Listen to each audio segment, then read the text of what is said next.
वअला आलिहि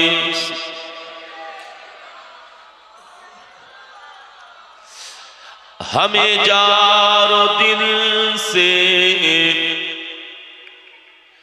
प्यारा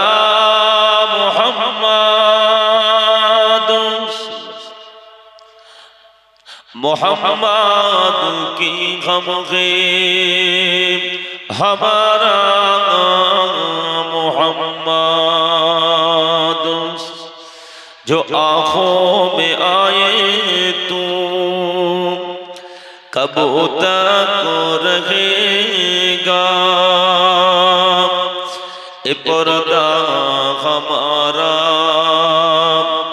तुम्हारा मोहम्मद अल्लाहुम्मा सल्ली अला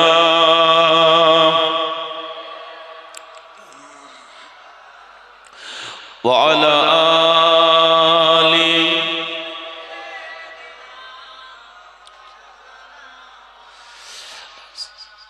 हस्बी रब्बी जल्लल्लाह माफी कल्बी गैरुल्लाह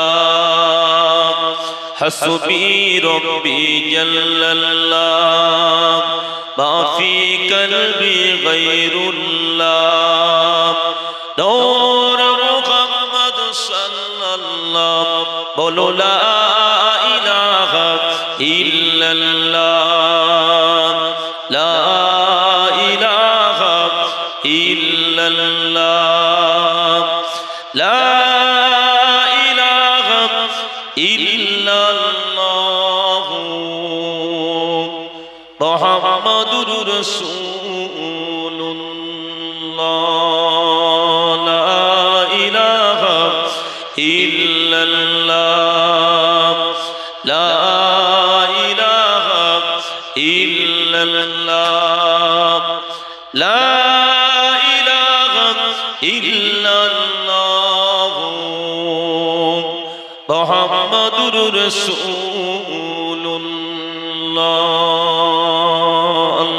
अल्लाहुम्मा सल्ली अला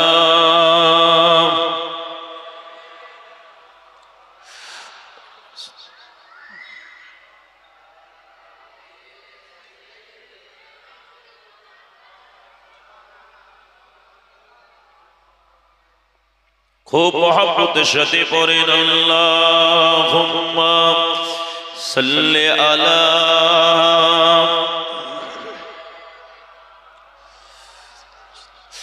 व अला आलि सय्यदिना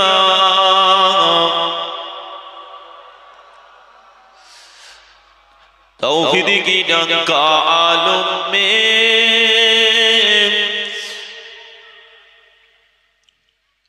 बजवा दिया कमली वाले ने तौहीद की डंका आलम में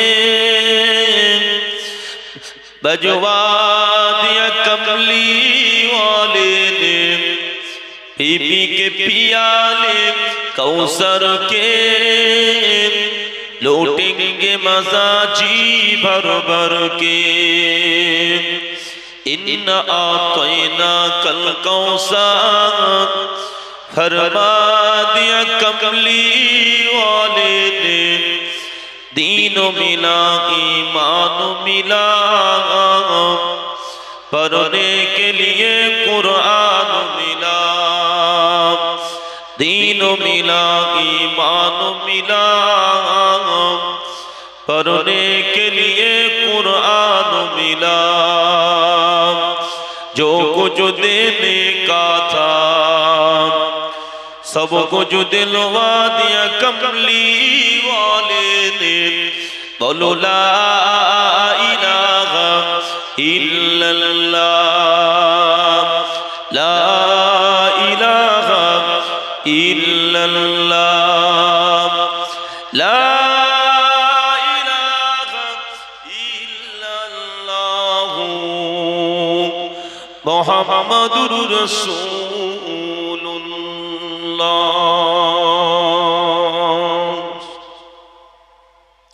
প্যারে হাজিরানে মজলিস,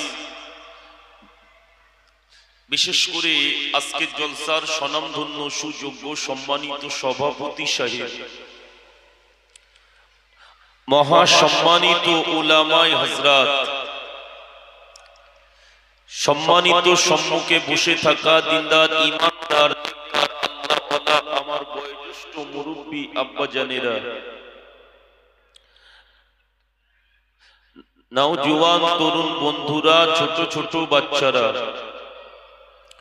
পদ্মার আড়ালে অবস্থিত পদ্মা নাসিনা ইসলাময়ী করুণাময়ী ধার্মিকা আম্মা জান ও বুবু জানেরা, শুকরিয়া আল্লাহ পাকের দরবারে যে আল্লাহ আমাদেরকে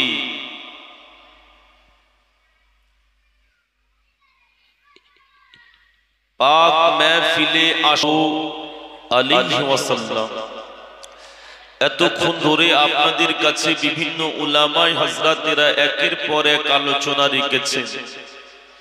আমি গুনাহগার আপনাদের কাছে ঠিক কিছু সময় আলোচনা করে দোয়া করে দেব। বাবু, আল্লাহ পাক আমাদেরকে সৃষ্টি করেছেন, আর আমাদের সৃষ্টি করার আগে আল্লাহ পাক আর একটা জাতিকে সৃষ্টি করেছিলেন। তারা কোন জাতি? জিন জাতি। একটা সময় আল্লাহ পাক এই জিন জাতিকে শেষ করে দিয়েছিলেন। এর ভিতর থেকে আল্লাহ পাক কিছু কিছু জিনদেরকে আল্লাহ বাঁচিয়ে রেখেছিলেন।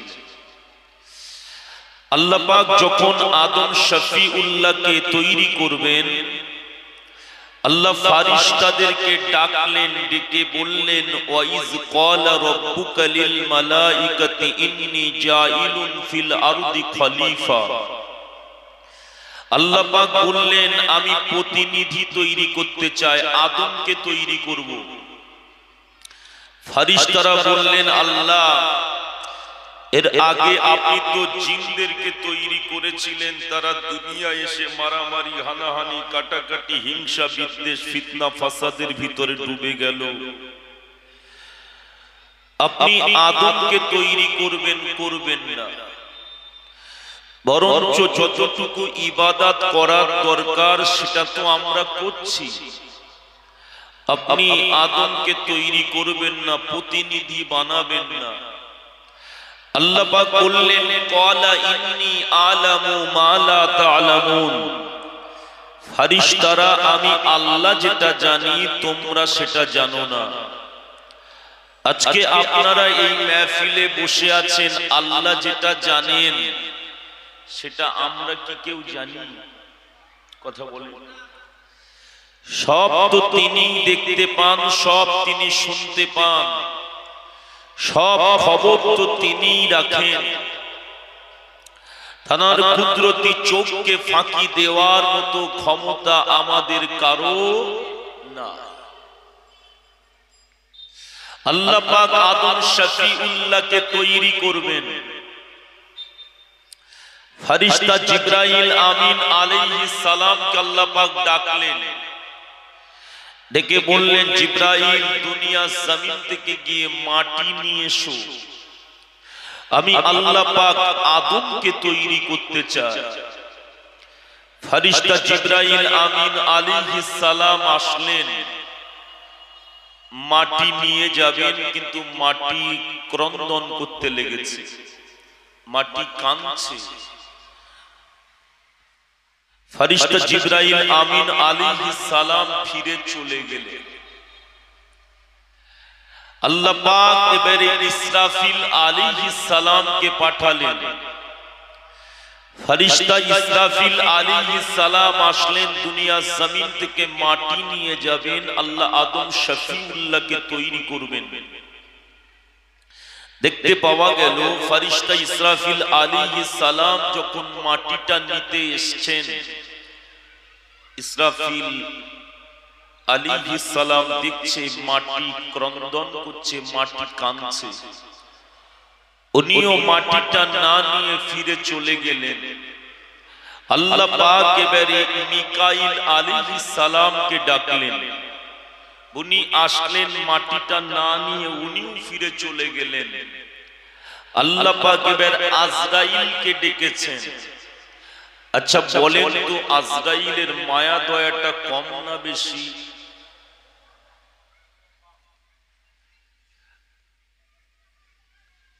এই যে ফারিস্তাদের কথা বলছি, এই ফারিস্তা আল্লাহ পাক এই সমস্ত ফারিস্তাদের কিছু কিছু দায়িত্ব দিয়েছেন, আর তার ভিতর থেকে আজরাইলের একটা দায়িত্ব দিয়েছে। কি দায়িত্ব? মানুষের জানকে কবজ করা। আমাদের মনে হয় করবে না, কি আমাদের করবে? আমার মরণ আসিবে কখন কেউ তো জানে না, আমার মরণ আসিবে কখন কেউ তো জানে না। আমি চলে গেলে,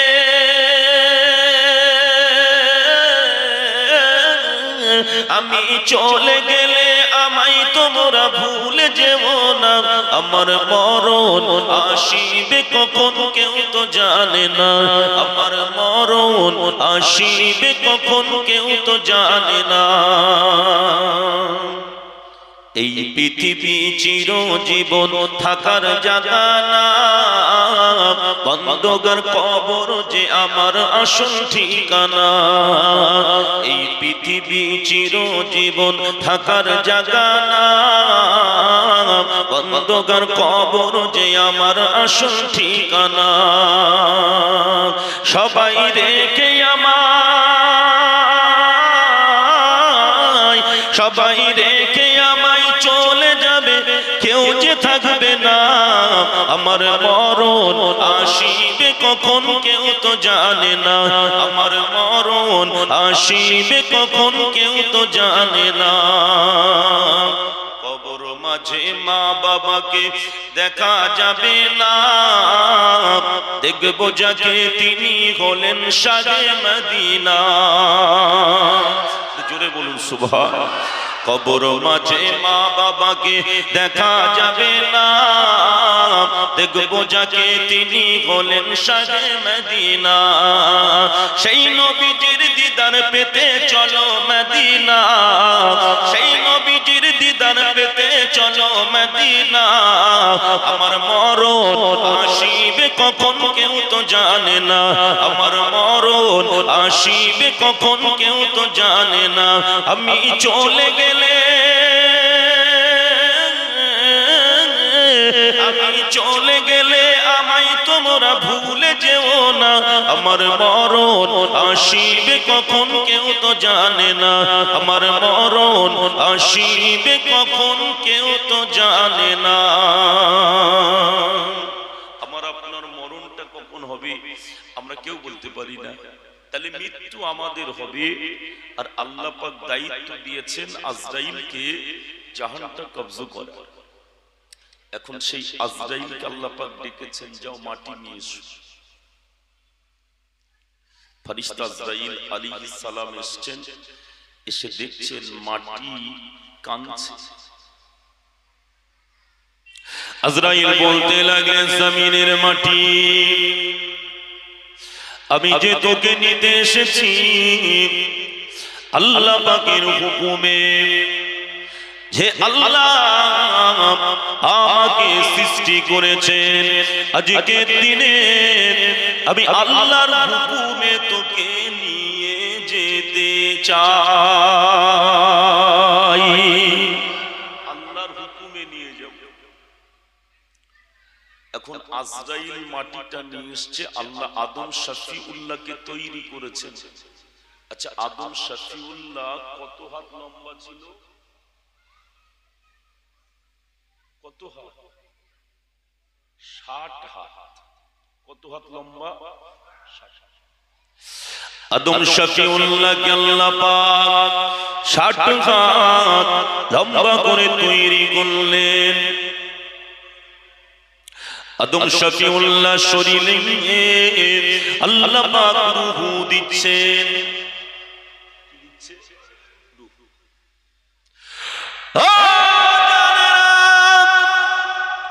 আদম শফিউল্লাহ শরীরের ভিতরে আল্লাহ পাক রূহ দিচ্ছেন, কিন্তু রূহটা ভিতরে থাকছে না, বাইরে চলে আসছে। আল্লাহ পাক আদম শফিউল্লাহ রূহকে ডাকলেন, এই আদম শফিউল্লাহ রূহ ভিতরে কেন থাকতে পারছো না? আল্লাহ পাক ভিতরটা বড় অন্ধকার, ভিতরে থাকতে পারছে না। আল্লাহ পাক বললেন, আদম শফিউল্লাহ রূহ একটু উপরের দিকে তাকাও। আদম শফিউল্লাহ রূহ উপরের দিকে যেই না তাকিয়েছে, আর দেখতে পায় লেখা রয়েছে লা ইলাহা ইল্লাল্লাহ মুহাম্মাদুর রাসূলুল্লাহ।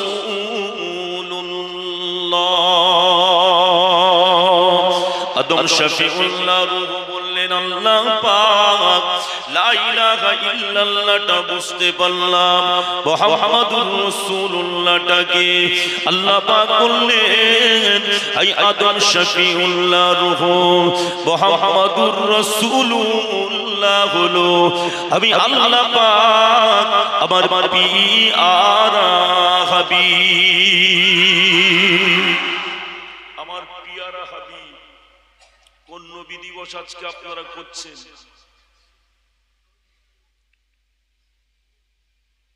আল্লাহ বললেন, আয় আদম শফিউল্লাহ রূহ মুহাম্মাদুর রাসূলুল্লাহ হলো আমি আল্লাহ আমার পিয়ারা হাবিব। আজকে উম্মতে মুহাম্মাদির নাম বেশি, দাম বেশি।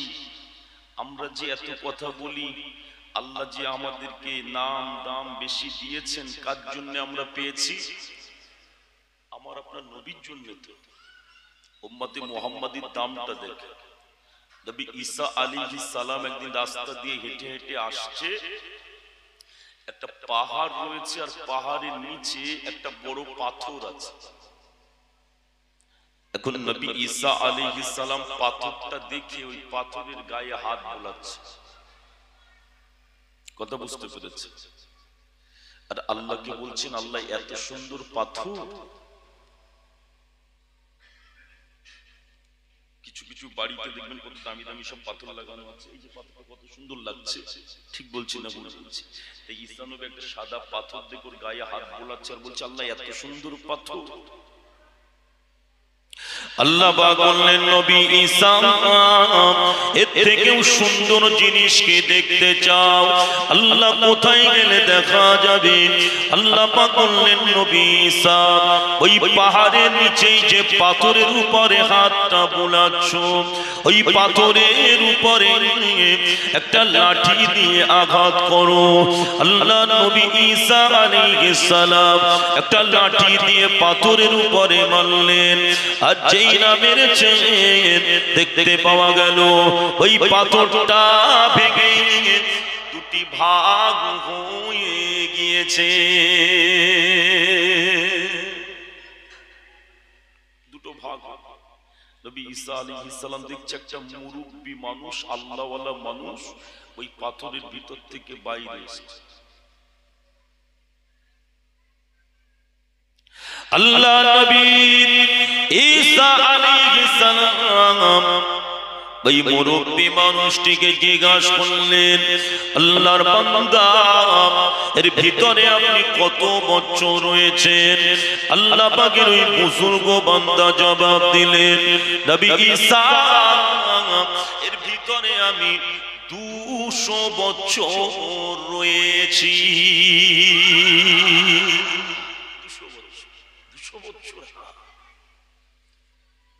ঈসা নবী বললেন, এই তো আপনার এই গম্বুজের ভিতরে দেখতে পাচ্ছি ভেঙে গিয়েছে, সব ফলগুলো দেখতে পাওয়া যাচ্ছে। ফল, এখন তো ফলের মৌসুম নয়, এখন তো ফলের সিজন নয়, তাহলে এই ফলগুলো আপনি কোথায় পান? কে আপনাকে দেয়?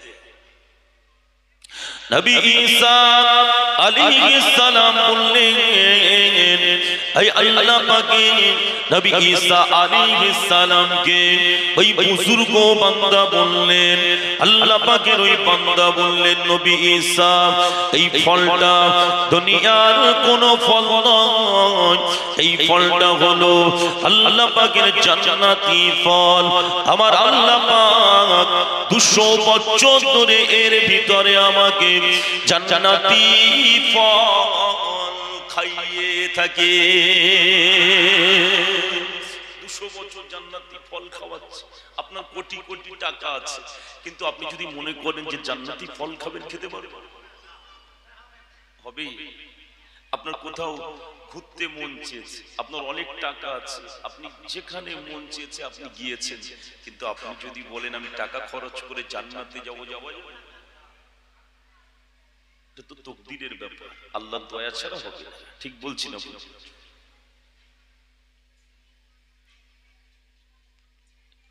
নবী ঈসা আলাইহিস সালামকে আল্লাহ পাকের ওই বুজুর্গ বান্দা বললেন, নবী ঈসা আপনি আমাকে সম্মানীয় বলছেন, আপনি আমাকে নামী বলছেন, আপনি আমাকে দামি বলছেন, আপনি কি জানেন আমার থেকেও নাম, আমার থেকেও দাম, আমার থেকেও পাওয়ার, আমার থেকেও সম্মান আল্লাহ কাদেরকে বেশি দিয়েছে?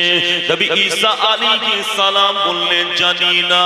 আল্লাহ পাকের ওই বুজুর্গ বান্দা বলতে লাগলেন, নবী ঈসা আমি জান্নাতি ফল খেয়েছি বলে আপনি আমাকে সম্মানীয় বলছেন, আপনি আমাকে দামি বলছেন, আপনি আমাকে নামী বলছেন, তবে আপনি কি জানেন আখির জামানায় আল্লাহ পাক একজন নবীকে পাঠাবেন, ওই নবীর উম্মত উম্মতিদের সম্মান, ওই নবীর উম্মত উম্মতিদের দাম আল্লাহ আমার চাইতে অনেক অনেক গুণে বেশি দিয়ে দেবে।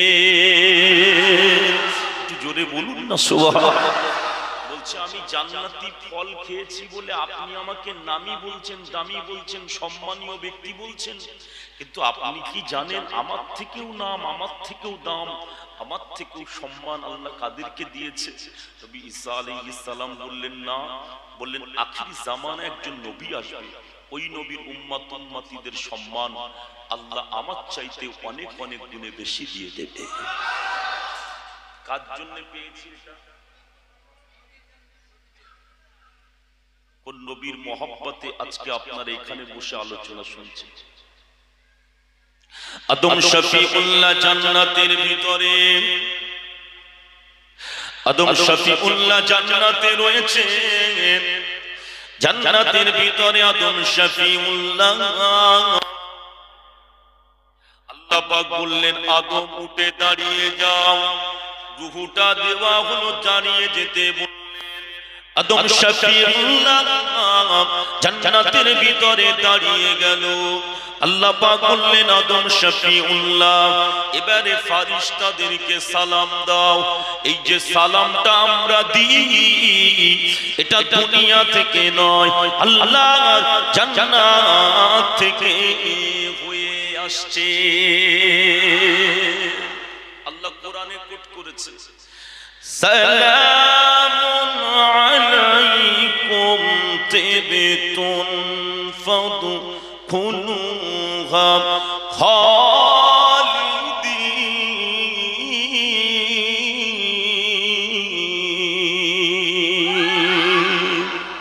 সালামুন আলাইকুম তিবতুন ফাদখুলুহা খালিদিন। আল্লাহ পাক জান্নাতীদেরকেও সালামের মাধ্যম দিয়ে স্বাগতম জানান।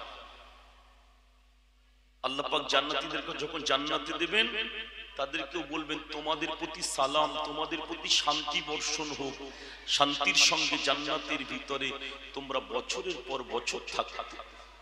জোরে বলুন সুবহানাল্লাহ। এখন আদম শফিউল্লাহ জান্নাতের ভিতরে রয়েছে। আগেই বলছিলাম অন্তরের খবর কে জানে?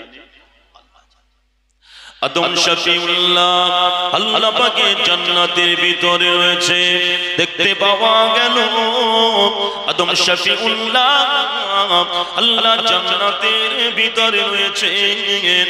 আদম শফিউল্লাহ একটা সময় ঘুমিয়ে গেল, আর আদম শফিউল্লাহ বাম পাজরের কাঠ থেকে আম্মা হাওয়া আলাইহিস সালামকে তৈরি করলেন।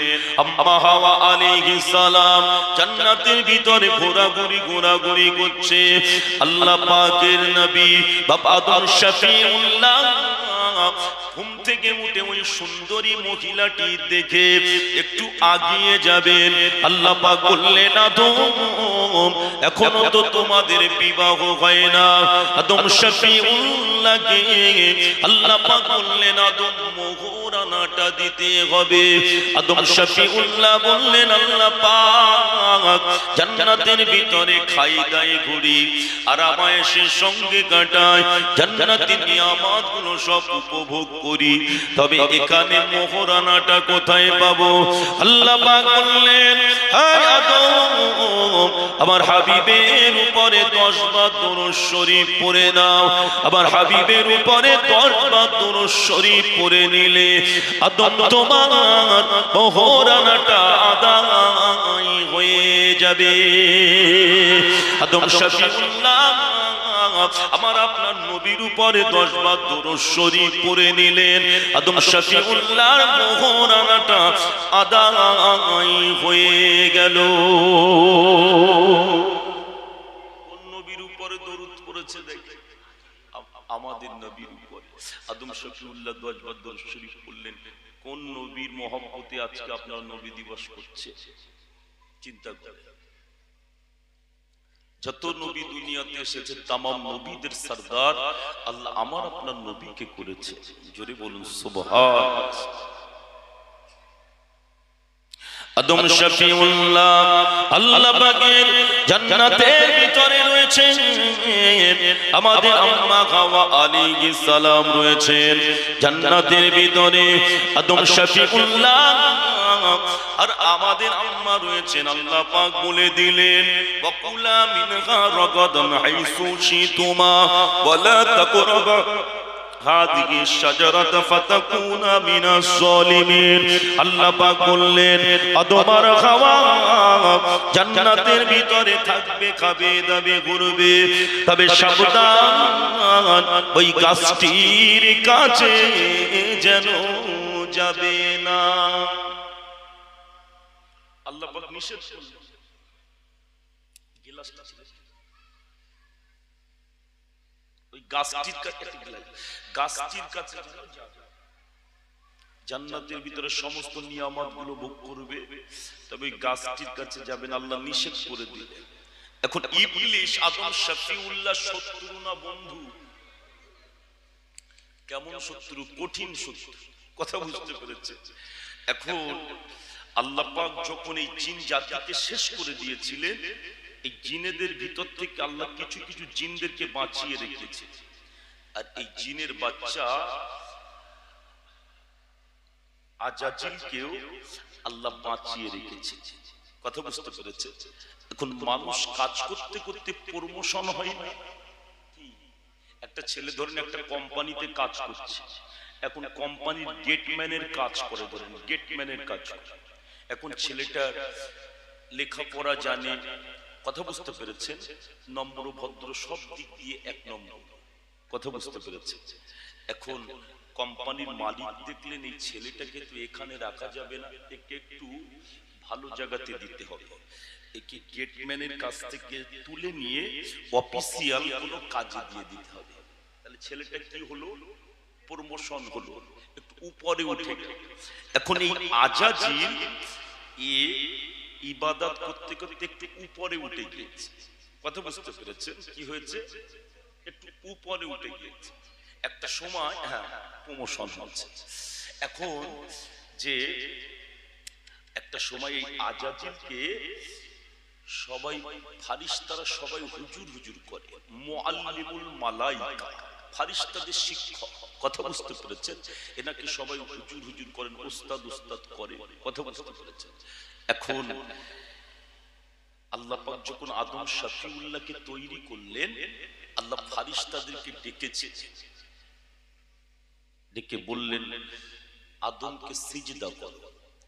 এখন সবাই সিজদা করেছে, কিন্তু আজাজিল করলো না। আল্লাহ ডাকলেন এই আজাজিলের দিকে, আজাজিল আসলো। আচ্ছা সবাই সিজদা করলো, তুই কেন করলি না? আজাজিল বললেন খলাকতাহু মিন নারি ওয়া খলাকতাহু মিন তিন, আমি হলাম আগুনের তৈরি আর আদম হলো মাটির তৈরি। আর আগুনের কাজ হচ্ছে ঊর্ধ্বমুখী উপরের দিকে ওঠা, আর মাটির কাজ হচ্ছে নিম্নগামী নিচের দিকে। আজাজিল বললেন আমি সম্মানীয় ব্যক্তি হয়ে কি করে আমি আদমকে সিজদা করি? আল্লাহ বললেন লানতপ্রাপ্ত বিশ্বস্ত কাফের বেরিয়ে যা, চির জাহান্নামী কাফের বেরিয়ে যা। বাবু আল্লাহ পাক যখন সিজদা করতে বলেছিলেন ফেরেশতাদেরকে, প্রথমে একবার সিজদা করলেন, কথা বুঝতে পেরেছে? সিজদা করেছে, ওটা ছিল আল্লাহর হুকুমের সিজদা। আর যখন আল্লাহ পাক ইবলিসকে বললেন যা বেরিয়ে যা কাফের, ফেরেশতারা ভয়ে আবার একবার সিজদা করেছে। ওই জন্য নামাজে আমাদের দুইবার সিজদা করতে হবে, কথা বুঝতে পেরেছে? এখন কথা হলো ইবলিস বললেন আল্লাহ হাজার হাজার বছর ধরে আপনার ইবাদত করেছি, তা আপনি কি আমাকে কিছু দেবেন না? আল্লাহ বললেন কি চাস? আল্লাহ কিয়ামত পর্যন্ত আমাকে হায়াত দেন। আল্লাহ বললেন মনজুর। কি বললেন? মনজুর। আর কি চাস? বললেন আল্লাহ যখন যেটা শাস্তে মন চাইবে যেন শাস্তে পারি, কথা বুঝতে পেরেছেন? আল্লাহ বললেন মনজুর। ইবলিস বললেন আল্লাহ আর একটা জিনিস চাই, যে আদমের জন্য আজকে আমার এই অবস্থা, এই আদম সন্তানদের রক্ত মাংসের সঙ্গে মিশে গিয়ে তাদের শিরা উপশিরাতে গিয়ে ধোঁকা দিয়ে বোকা বানিয়ে যেন জাহান্নামী করতে পারি। আল্লাহ বললেন মনজুর। এখন ইবলিস খুশি হয়েছে না অসন্তুষ্ট? খুব খুশি।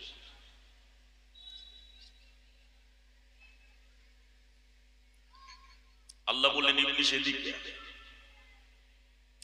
আল্লাহ পাক বললেন ইবলিস এদিকে আয়। আদমের সন্তানদের ধোঁকা দিয়ে বোকা বানিয়ে জাহান্নামী করবি, আবার বান্দা বান্দীদেরকে ধোঁকা দিয়ে বোকা বানিয়ে জাহান্নামী করবি। তবে আদমের সন্তানেরা আমি আল্লাহ পাক আমার বান্দা বান্দীরা গুনাহ করার পরে যদি তওবা করে, তারা যদি আমি আল্লাহ আমাকে সিজদা করে, তারা যদি পরিবর্তন হয়ে যায়, আমি আল্লাহ তাদেরকে ক্ষমা করে জান্নাতি করে দেব। লাইন খুব খারাপ আছে, কথা বুঝতে পেরেছে? তারা যদি আমি আল্লাহ আমাকে সিজদা করে গুনাহ করার পরে তওবা করে পরিবর্তন হয়ে যায়, আমি আল্লাহ তাদেরকে ক্ষমা করে আমি আল্লাহ আমার রহমতের জান্নাতে দিয়ে দেব। এখন ইবলিস তো আদম শফিউল্লাহর কঠিন শত্রু, জান্নাতের ভিতরে ঢুকে। জান্নাতের ভিতরে কে কে আছে? আমাদের আদি পিতা আর আদি মাতা, কথা বুঝতে পেরেছেন? এখন জান্নাতের ভিতরে ঢুকেছে। জান্নাতের ভিতরে ঢুকলেন, জান্নাতের ভিতরে গিয়ে আমাদের আদি মাতাকে বলতে লাগলেন জান্নাতের ভিতরে আল্লাহ পাক আপনাদেরকে রাখবে না, আপনাদের জান্নাতে থাকা হবে না, জান্নাতে আল্লাহ আপনাদেরকে রাখবে না। কেন জানেন? আপনারা ওই ফলটা খাননি, ওই জন্যে। যদি ফলটা খেয়ে নেন জান্নাত থেকে কোনদিন বাহির হবেন না। আমাদের আদি পিতা বাবা শফিউল্লাহ আমাদের আম্মা বললেন, আল্লাহ পাক জানিয়ে দিয়েছে জান্নাতের ভিতরে সমস্ত নিয়ামতগুলোকে উপভোগ করতে, তবে ওই গাছটার কাছে যেতে আল্লাহ পাক নিষেধ করেছেন। আর আপনি বলছেন ফল খেতে। দেখতে পাওয়া গেল, বলতে লাগলেন ইবলিস বলতে লাগলেন আল্লাহ আপনাদের ওই গাছের কাছে যেতে এই জন্যই নিষেধ করে দিয়েছেন, গাছের কাছে গেলে আপনারা ফল খাবেন, আর ওই ফল যে একবার খায় জান্নাত থেকে কোনদিন সে বাহির হতে পারেন না। আল্লাহ আপনাদেরকে জান্নাতের ভিতরে রাখবে না, ওই জন্য গাছের কাছে যেতে নিষেধ করে দিয়েছে।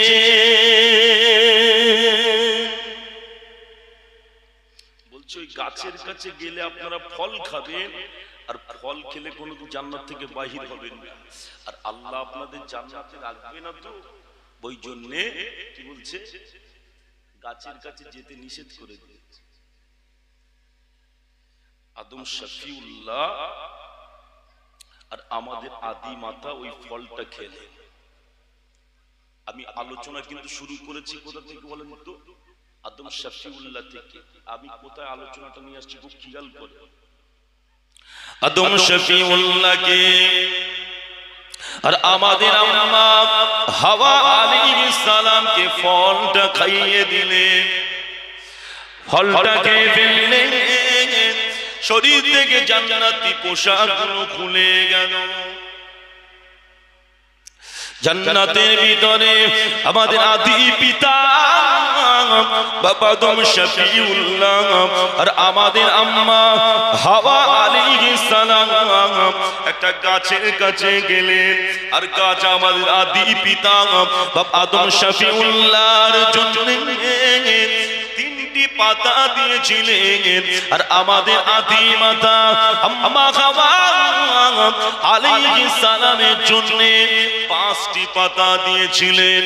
ওনারা চেহারাটা ঢাকলেন, দুইজনকে দুই জায়গাতে রাখা হলো, দুনিয়া জমিনে নামিয়ে দেওয়া হলো। আর দেখতে পাওয়া গিয়েছে আমাদের আদি পিতা বাবা আদম শফিউল্লাহ আর আমাদের আম্মার সঙ্গে একটা জায়গাতে মিলন হয়েছিল, যে জায়গাটির নাম হলো আরাফাতের ময়দান। আরাফাতের ময়দানে দুজনের, আরাফাত শব্দের অর্থ হচ্ছে সাক্ষাৎ, মিলন। দুজনের সাক্ষাৎ হয়েছিল যে জায়গাতে, ওই জায়গাটির নাম হলো আরাফাতের ময়দান। মক্কা শরীফে হাজিরা হজ করতে যায়, আর এই হজের 3টি ফরজের ভিতর থেকে একটি ফরজ হলো আরাফাতে অবস্থান করতে হয়। এই আরাফাতের ময়দানে একটা মসজিদ রয়েছে, যে মসজিদটির নাম হলো মসজিদে নামেরা। এই মসজিদটা বছরে একবার হজের সময় খোলা হয়। এই মসজিদে খুতবা দেওয়া হয়, আর এই আরাফাতের ময়দানে একটা পাহাড় রয়েছে, যে পাহাড়টির নাম হলো জাবলে রহমত পাহাড়। আদম শফিউল্লাহ আর আমাদের আম্মা ওই পাহাড়ে আখারে আল্লাহর কাছে আমাদের আদি পিতা বাবা আদম শফিউল্লাহকে দিয়েছিলেন। 1 বছর 2 বছর নয়, 350 বছর ধরে কেঁদেছিলেন। ক্বালা রব্বানা যালামনা আনফুসানা ওয়া ইল্লাম তাগফির লানা ওয়া তারহামনা লানাকুনান্না মিনাল খাসিরিন। রব্বানা রব্বানা ইয়া রব্বানা রব্বানা রব্বানা ইয়া রব্বানা রব্বানা যালামনা আনফুসানা ওয়া ইল্লাম তাগফির লানা ওয়া তারহামনা লানাকুনান্না মিনাল খাসিরিন। আদম শফিউল্লাহ কাঁদতে কাঁদতে একদিন পড়ে নিয়েছিলেন বিহুরমাতি গাজিহিল কালিমাতি তাইয়্যিবা বারকাত লা ইলাহা ইল্লাল্লাহ মুহাম্মাদুর রাসূলুল্লাহ। আল্লাহ পাক বললেন আদম আবার হাবিবের ওসিলা দিয়ে দোয়া করেছো, আমি আল্লাহ পাক তোমাদেরকে ক্ষমা করে দিলাম। যদি বলুন না সুবহানাল্লাহ, যে আমার নবীর ওসিলা দিয়ে দোয়া চাইলেন, ক্ষমা হয়ে গেল। বাবু আদম শফিউল্লাহর কাছে প্রিয় নবীর নূর মোবারক ছিল, ওখান থেকে আপনার ওই আদম শফিউল্লাহ থেকে ওই নূরটা আদম শফিউল্লাহর কাছ থেকে নবী নূহ আলাইহিস সালাম, নবী শীষ আলাইহিস সালাম, নবী নূহ আলাইহিস সালাম, এইভাবে আস্তে আস্তে নবী ইব্রাহিম আলাইহিস সালাম, নবী ইসমাইল আলাইহিস সালাম, এইভাবে আস্তে আস্তে আল্লাহ রাসূলের আব্বা আব্দুল্লাহ পর্যন্ত চলে এসেছিলেন। জোরে বলুন কেন? আল্লাহ রাসূলের সঙ্গে ইব্রাহিম নবীর সঙ্গে একটা বংশীয় তাওয়াল্লুক সম্পর্ক রয়েছে। কেন? আল্লাহ রাসূলের আব্বার নাম ছিল আব্দুল্লাহ, আব্দুল্লাহর আব্বার নাম ছিল আব্দুল মুত্তালিব, আব্দুল মুত্তালিবের আব্বার নাম ছিল হাশিম, হাশিমের আব্বার নাম ছিল আব্দে মানাফ, আব্দে মানাফের আব্বার নাম ছিল কাব, কাবের আব্বার নাম ছিল কুশাই, কুশাইয়ের আব্বার নাম ছিল মুররা, মুররার আব্বার নাম ছিল ফিহি, ফিহির আব্বার নাম হলো মালিক, মালিকের আব্বার নাম হলো গালিব, গালিবের আব্বার নাম হলো মান, মানের আব্বার নাম হলো আদনান, আর আদনানের আব্বার নাম হলো ইসমাইল জাবিহুল্লাহ, আর ইসমাইল জাবিহুল্লাহর আব্বার নাম হলো ইব্রাহিম খলিলুল্লাহ। জোরে বলুন সুবহানাল্লাহ, জোরে বলুন সুবহানাল্লাহ। সোনা চাঁদেরা, সোনা মালিকেরা, আমার আব্বা জানেরা, ইব্রাহিম নবীর প্রথম স্ত্রী আম্মাজান সারা, অনেক বয়স হয়ে গিয়েছে, বৃদ্ধা বয়স, ৮৬ বছর বয়স হয়ে গেল। আল্লাহ পাক ইব্রাহিম নবীর কোনো সন্তান দিচ্ছেন না।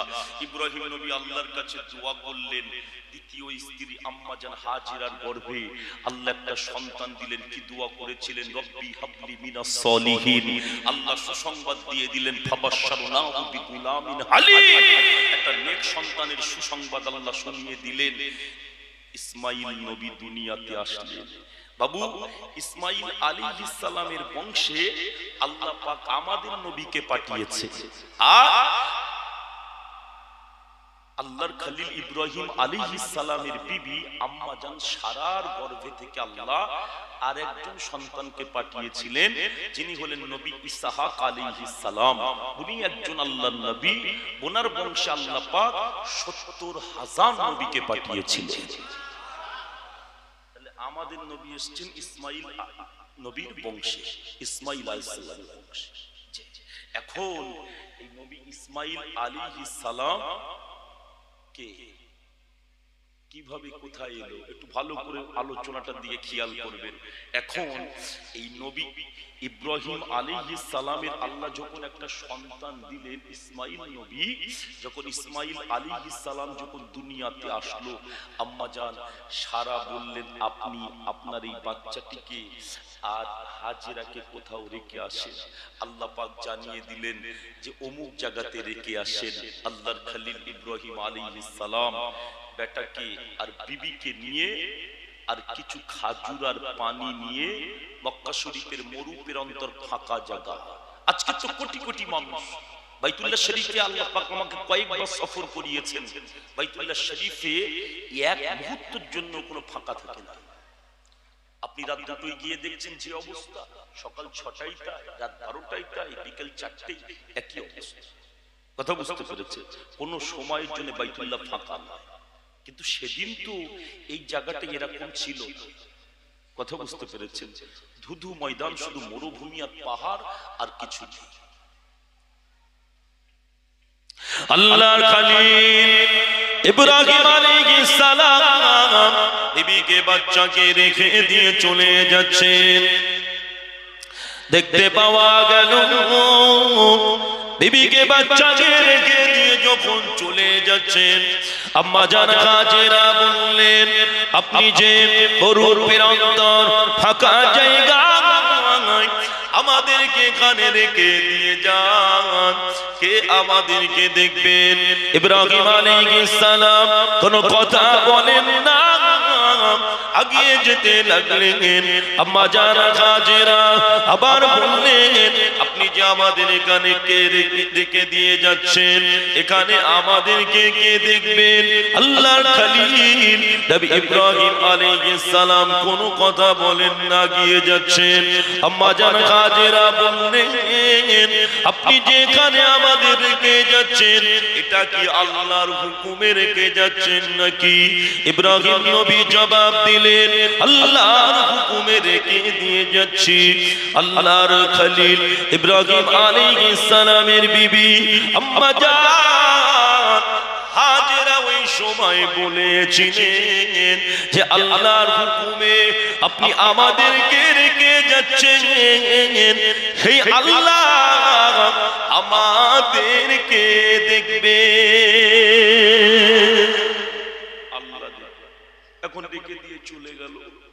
কথা বুঝতে পেরেছেন? খাজুর আর পানি ছিল, কতদিন চলবে? খাজুর আর পানিটা ফুরিয়ে গিয়েছে, খাজুর পানি শেষ হয়ে গেছে। আল্লাহ খলিল ইব্রাহিম আলাইহিস সালামের বেটা ইসমাইল আলাইহিস সালাম, ইসমাইল ছোট বাচ্চা, পানির জন্য ধুলার উপরে লুটাপুটি করছে, কিন্তু পানি নাই।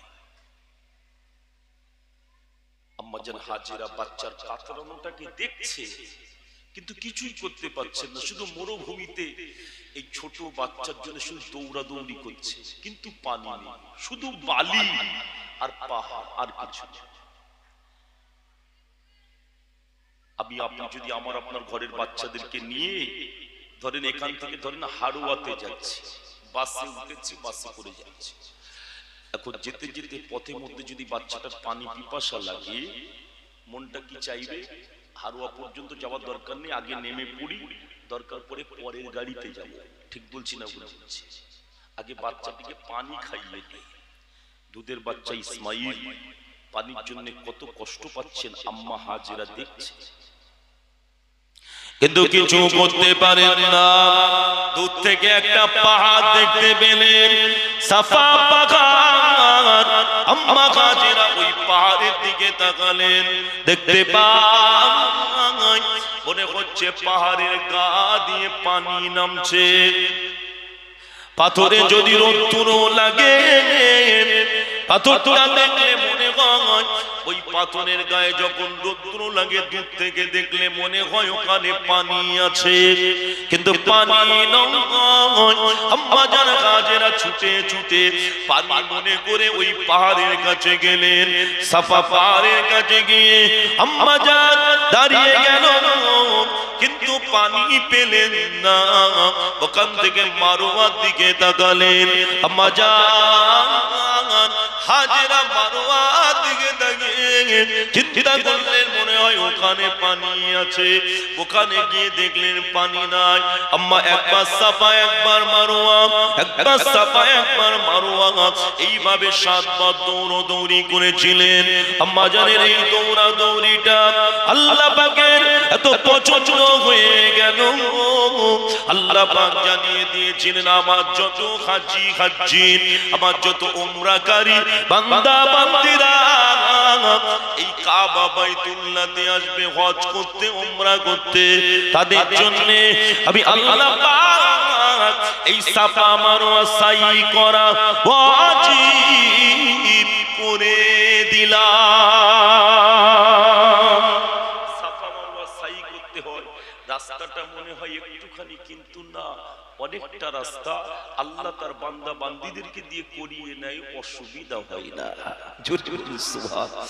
সোনাচ্চাদেরা, সোনা মানিকেরা, আমার আব্বা জানেরা, আম্মা জান যে পাহাড় দুটি ছোটাছুটি করেছিলেন, এই পাহাড়ের কথা আল্লাহ কোরআনে কোট করেছেন, ইন্নাস সাফা ওয়াল মারওয়াতা মিন শাআইরিল্লাহ। আম্মা জান সাফা পাহাড়ের দিকে ছুটে গেলেন, মারওয়ার দিকে ছুটে আসলেন, পানি নাই, মরুভূমির পানির উপরে দৌড়াদৌড়ি করছেন। আল্লাহ পাক সহ্য করতে পারেন না, আল্লাহ পাক জিবরাইল আমিনকে ডাকলেন, জিবরাইল আর দেরি করো না, যাও আবার খলিল ইব্রাহিমের বেটা ইসমাইল পানির জন্য ধুলার উপরে লুটাপুটি করছে, একটু পানির ব্যবস্থা করে দাও। আল্লাহর খলিল ইব্রাহিম আলাইহিস সালামের বেটা ইসমাইল আলাইহিস সালামের পায়ের গোড়ালি দিয়ে জিবরাইলের ডানার আঘাতে আল্লাহ পাক পানির নহর জারি করে দিলেন। পানি বাহির হচ্ছে, আম্মা আম্মাজান ছুটে ছুটে আসলেন, এসে মরুভূমির বালিগুলো নিয়ে ওই পানি চতুর্দিকে দিতে লাগলেন আর বলতে লাগলেন, জামজাম অর্থাৎ থেমে যা থেমে যা। ওই দিন যদি আম্মাজান পানিগুলো না দিতেন মক্কা জমিনেতে মনে হয় বন্যা হয়ে যেত। আম্মাজান হাজেরা ছোটাছুটি করছেন আর দেখতে পেলেন বেটা ইসমাইলের পায়ের গোড়া দিয়ে পানি বাহির হচ্ছে। ছুটে ছুটে চলে আসলেন, এসে ওই পানির চতুর্দিকে বালি দিয়ে দিতে লাগলেন আর বলতে লাগলেন, জামজাম অর্থাৎ থেমে যা থেমে যা থেমে যা। পানিটা বন্ধ হয়ে আপনার পানিটা দাঁড়িয়ে গেল। সোনা মানিকেরা দেখতে পাওয়া গেল ওই জামজাম খুব হাজিরা হজ করতে যায়, ওই পানিটা পান করেন। আরে ওই পানি ফুরিয়ে যায় না, শেষ হয়ে যায় না। আল্লাহ নবী সাহাবারা নবীকে জিজ্ঞাসা করেছিলেন, ইয়া রাসূলুল্লাহ ইয়া হাবিবাল্লাহ, এই জমজম কূপের কানেকশন কার সঙ্গে করা আছে? আল্লাহ নবী বলেছিলেন, জমজম কূপের কানেকশন দুনিয়ার কোন খাল বিল নদী নালা সাগরের সঙ্গে নয়। এই জমজম কূপের কানেকশন আল্লাহ পাক জান্নাতি নগর হাউজে কাউসারের সঙ্গে করে রেখেছে। বাবু, এই জমজম কূপটা বানি সুরহাম গোত্রের লোকেরা একটা সময় বন্ধ করে ফেলেছে। এই কূপটা বন্ধ হয়ে গেল। এখন আল্লাহ রাসূলের দাদুজান যিনি, তিনি হলেন খানাই কাবার মাতোয়াল্লি আব্দুল মুত্তালিব। কথা বুঝতে পেরেছে? এনাকে এই আব্দুল মুত্তালিবের নাম ছিল কি?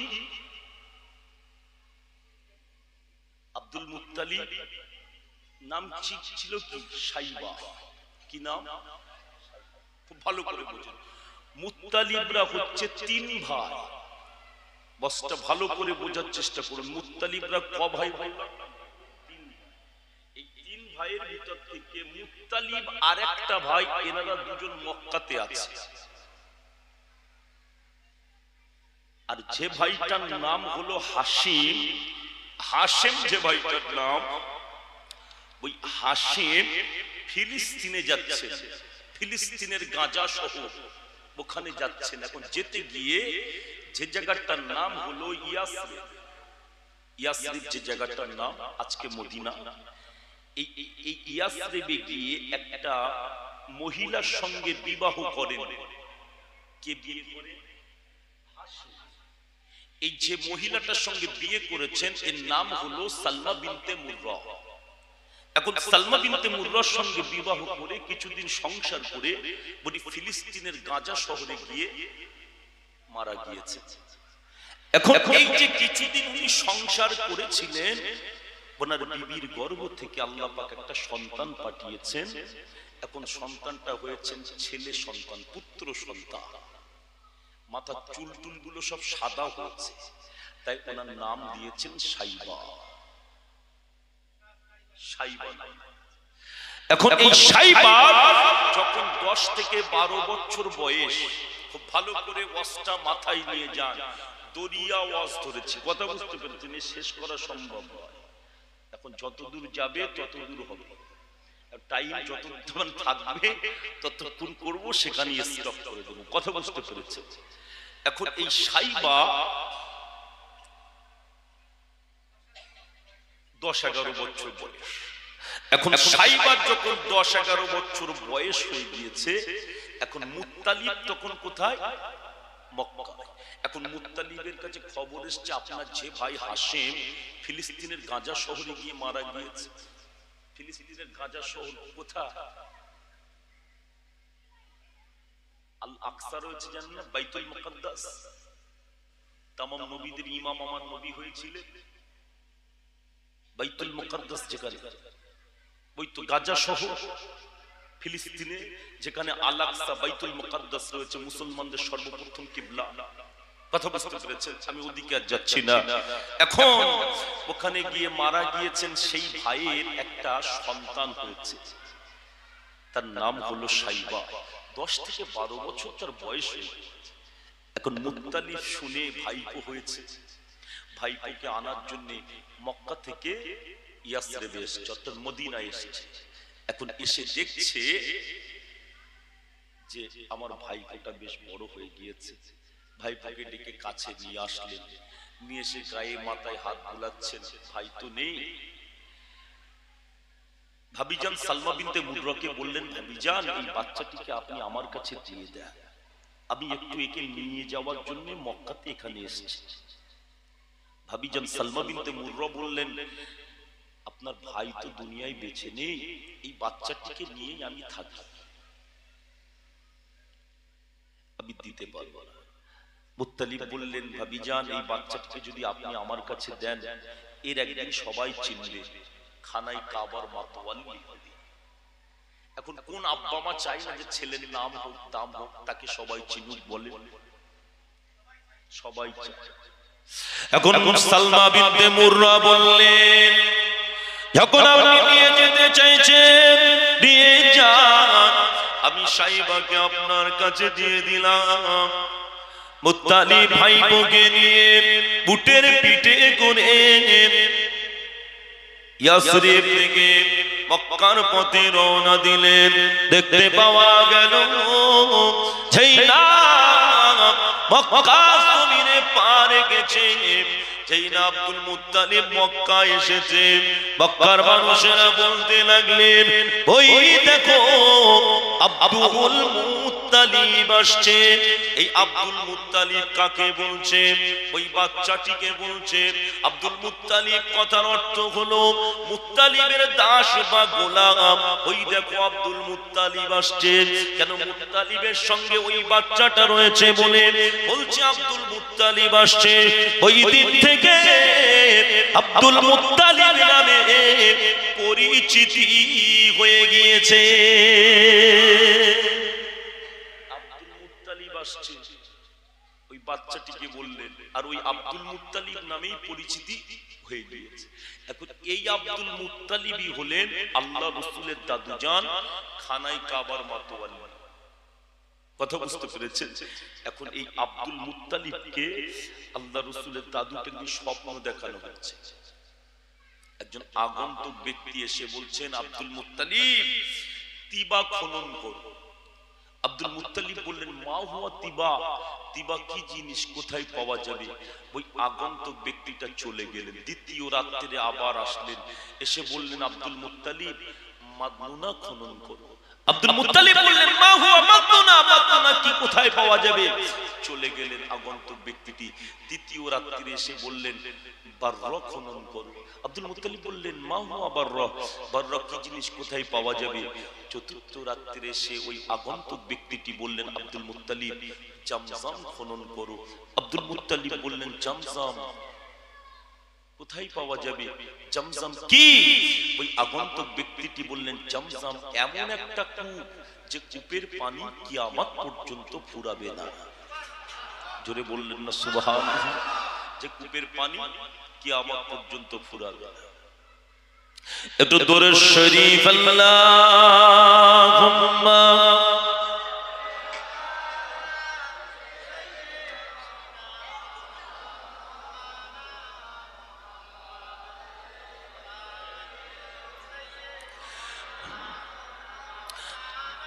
কবে তুমি গায় ডাক দিবে মোরে, তোমারি আদর কোলে, তোমারি বকে ঘুমায়ে পড়িব বিশ্বের মায়া ভুলে। কবে তুমি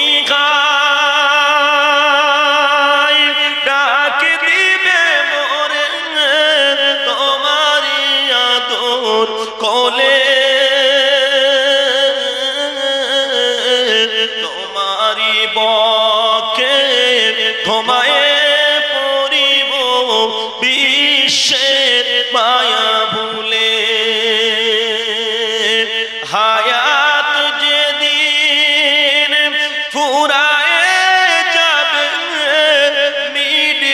সকল আশা প্রাণ পাখি মোর যাবে গৌরে শূন্য রবে খাঁচা কবে তুমি গাই ডাক দিবে মোরে তোমারি আদর কোলে তোমারি বকে ঘুমায় পড়িব বিশ্বের মায়া ভুলে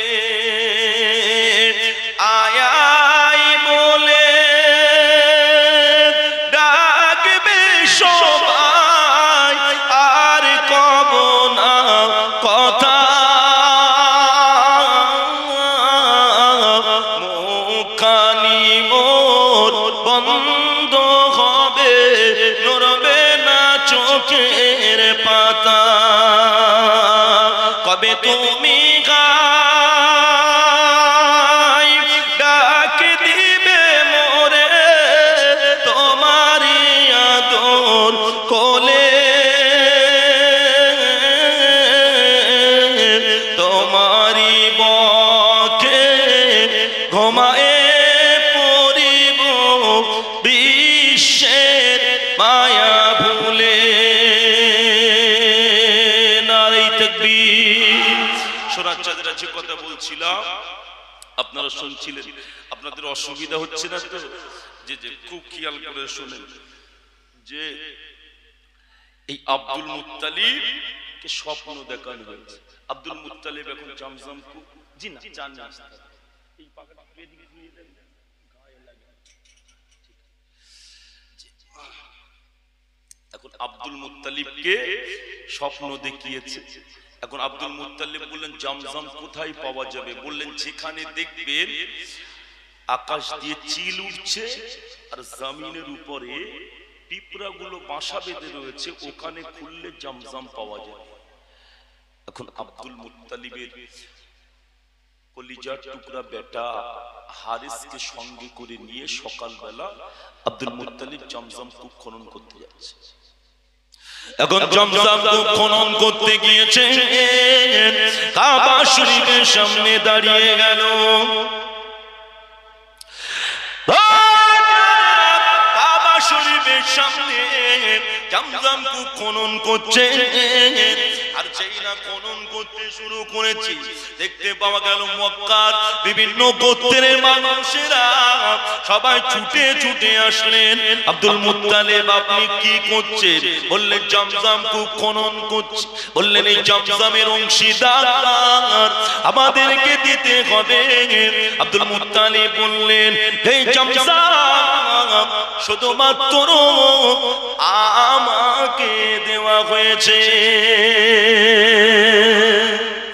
জমজম আমাকে দেওয়া হয়েছে দিতে পারবো না বললেন যদি না দেন তাহলে আমরা এখানে এই জমজম কূপ খনন করতে দেব না কথা বুঝতে পেরেছেন এখন অনেক পরে সবাই মিলে সিদ্ধান্ত করলেন এখান থেকে সিরিয়ায় যেতে হবে সিরিয়ায় বনি হুদাম গোত্রের একজন ব্যক্তি আছে ওনার কাছে গেলে এর একটা মীমাংসা করা যায় কথা বুঝতে পেরেছেন এখন সিরিয়ায় যাচ্ছেন মক্কা থেকে সিরিয়া কত মাইল রাস্তা এখান থেকে কি হারুয়া না মক্কা থেকে সিরিয়া যে 900 মাইল রাস্তা কত মাইল 900 মাইল এখনকার দিনের মতো কি তখন এসি গাড়ি আছে না এসি গাড়ি কিসে যেতে হবে উটের পিঠে গাধার পিঠে চড়ে চড়ে মানুষ সফর করতে কথা বুঝতে পেরেছেন এখন যাচ্ছেন সিরিয়াতে কিসে করে উটের পিঠে করে সব চামড়ার মশকে করে পানি আর খাবার নিয়ে ব্যাগে করে সব যাচ্ছে এখন যেতে যেতে মরুভূমিতে গরম পানি যাচ্ছিল সব ফুরিয়ে গিয়েছে একটা জায়গায় গিয়ে সব পানি শেষ খাবার রয়েছে পানি এখন খাওয়া না থাকলে পারা যাবে পানি না থাকলে হবে পানি না থাকলে হবে আর সবাই বলেন আব্দুল মুত্তালিব খাবার তো আছে কিন্তু পানি তো নেই, এখন পানির দরকার, কি করব? আপনি একটা ব্যবস্থা করেন। বললেন আমি কি করব? আমি তো পানির ব্যবস্থা করার জন্য জমজম খনন করছি, আপনারা তো সেটা করতে দিলেন না। সবাই বললেন আব্দুল মুত্তালিব আপনি হলেন খানাই কাবার মাতওয়াল্লি, আপনি একটা ব্যবস্থা করেন। আব্দুল মুত্তালিব বললেন পানির জন্য আমাদের যদি মৃত্যু হয়ে যায় আমাদের বডি গুলো এখানে থাকবে, আর হিংস্র জন্তুরা আমাদেরকে খেয়ে ফেলবে। একটা কাজ করো, সবাই যে যার মতো একটা করে গর্ত করো, যদি আমাদের মৃত্যু হয়ে যায় প্রথমে যে ব্যক্তিটা মারা যাবে তার লাশটাকে সবাই মিলে কবরস্থ করা যাবে। শেষে দেখতে পাওয়া যাবে একজনের কবর হবে না, সবার না হওয়ার চাইতে একজনের না হওয়া ভালো। কথা বুঝতে পারছেন? এখন কথা হলো আব্দুল মুত্তালিব এই কথাটা রাগান্বিত অবস্থায় বলেছে। এখন সব গর্ত খুঁড়েছে, একজন বললেন আব্দুল মুত্তালিব ওই দেখেন দূরে পানি মনে হয় দেখা যাচ্ছে। এখন পাথরের উপরে রৌদ্র পড়ছে তো দেখে মনে হচ্ছে পানি আছে। আব্দুল মুত্তালিব বললেন ওটা পানি নয়, ওটা হচ্ছে পাথরের উপরে রৌদ্র পড়ছে চিকচিক করছে, ওটা হচ্ছে মরিচিকা। কথা বুঝতে পেরেছে? মানে পানি। আব্দুল মুত্তালিব বললেন কি করা যাবে? সবাই বললেন আর এখানে থেকে লাভ নাই, চলেন একটু পানির তালাশ করি, চলেন একটু এগিয়ে যাই। নবী পাকের দাদু জান খানায় কাবা মাতওয়াল্লি। আব্দুল মুত্তালিবের কথা মতো সবাই উটের পিঠে উঠলেন, আব্দুল মুত্তালিব উটের পায়ে উঠলেন। হাত দেখতে পাওয়া গেল আব্দুল মুত্তালিব যে উটের পিঠে উঠেছেন ওই উটের পাটা যেই না আল্লাহর জমিনের উপরে লেগেছে, দেখতে পাওয়া গেল আব্দুল মুত্তালিবের উটের পায়ের গোড়া দিয়ে কলকল করে পানি জারি হয়ে গিয়েছে। সবাই বললেন আব্দুল মুত্তালিব আর মক্কায় যেতে আর সিরিয়ায় যেতে হবে না, আমরা বুঝতে পেরে গিয়েছি যিনি আপনাকে আপনার উটের পায়ের গোড়া দিয়ে পানি বাহির করে দিয়েছে তিনি আপনাকে জমজম দিয়েছেন।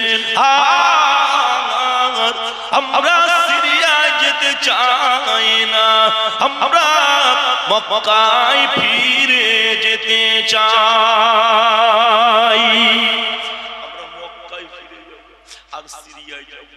এখন আব্দুল মুত্তালিব আসলেন, সবাই আসলেন সিরিয়া, এই মক্কাতে ফিরে আসলেন। এসে জমজম কূপ খনন করা হচ্ছে। জমজম কূপ খনন করতে করতে প্রথমে দেখতে পাওয়া গেল একটা সোনার হরিণ পাওয়া গিয়েছে। ওই সোনার হরিণের মুখটাকে বিকৃতি করে কাবা শরীফের দরওয়াজায় লাগানো হয়েছিল। সর্বপ্রথম সোনার অলংকার কাবা শরীফে যেটা লাগানো হয়েছিল, এই জমজম কূপ খনন করার সময়ে যে সোনার হরিণটা পাওয়া গিয়েছিল, আবার খোঁড়া চলছে। ঘুরতে ঘুরতে কিছু যুদ্ধের মাল মেটেরিয়ালস পাওয়া গেল, ওগুলো সরিয়ে দিয়ে এবারে দেখতে পাওয়া গেল বালিগুলো সরিয়ে স্বচ্ছ কাঁচের মতো পানি বাহির হয়ে আসলেন। সবাইকে পান করালেন, আব্দুল মুত্তালিব নিজেও পান করলেন। আব্দুল মুত্তালিব নিয়ত করেছিলেন আল্লাহ পাক যদি আমার 10টা পুত্র সন্তান দেন, আমি এই 10টা পুত্র সন্তানের ভিতর থেকে একটাকে কুরবানি দিয়ে দেব।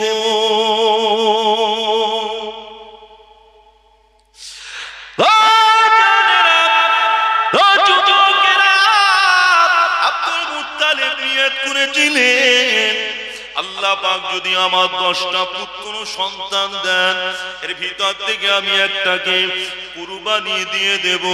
ছেলেরা যখন বড় হয়ে গেল, নবী পাকের দাদু জান খানাই কাবার মাতওয়াল্লি ছেলেদের সব ডেকে বললেন, আমি তো নিয়ত করেছিলাম আল্লাহ যদি আমার 10টা পুত্র সন্তান দেন, আমি এর ভিতর থেকে একটাকে কুরবানি দেব। আব্দুল মুত্তালিবের কলিজার টুকরা সন্তানেরা বলতে লাগলেন, আব্বা জান আপনি একটা কাজ করেন, আপনার যে ছেলেটার ইচ্ছা হয় ওই ছেলেটিকে আপনি কুরবানি দিয়ে দেন। আব্দুল মুত্তালিব বললেন, আমি নিজে থেকে কুরবানি দেব না, আমি লটারি করব। আর লটারি আবার যে ছেলের নাম উঠে যাবে আমি তাকে কুরবানি দিয়ে দেব। লটারি কেমন লটারি? আমাদের সব মোড়ে মোড়ে রাস্তার ধারে যেসব কোম্পানি আছে ওগুলো নাকি ওরকম লটারি করবে? জি সোনার চন্দ্রা সোনা মালিকেরা আমার আব্বা জানে, বলছি অমুক 1 কোটি মাল পেয়েছে, কোটিপতি হয়ে গিয়েছে। আমার দরকার পড়ে বাড়ির চালের বস্তা বিক্রি করে টিকিট কাটতে। সোনার চন্দ্রা সোনা মালিকেরা এই কোম্পানি মনে হয় আপনাদের এদিকে নেই, যাই হোক আমি ওসব বলতে চাচ্ছি না। যে এখন সে লটারি কি লটারি হবে? আপনি বসেন, একটু পানি রয়েছে আমি নিয়ে নেবো, আমি ঢেলে দেবো। এখন লটারি করবে। কাবা শরীফে তীর থাকতো, কি থাকতো বললাম? তীর। ওই তীরের ফলকের নাম লেখা হতো, তীরটাকে বন্ধ করে ওঠানো হতো, আর তীর নিয়ে তীরন্দাজকে দিয়ে টানতে দেওয়া হতো। তীরন্দাজ তীর টানবে আর তীরের ফলকে যার নাম থাকবে তাকে কুরবানি দেওয়া হবে। আব্দুল মুত্তালিবের 10টা পুত্র সন্তান, এক একজনের নামগুলো লিখলেন। কারোবা নাম ছিল হারেস, কারোবা নাম ছিল জুবায়ের, কারোবা নাম ছিল মুকাওয়াম, কারোবা নাম ছিল সিফার, কারোবা নাম ছিল আবু তালিব, কারোবা নাম ছিল আবু লাহাব, কারোবা নাম ছিল আব্বাস, কারোবা নাম ছিল হামজা।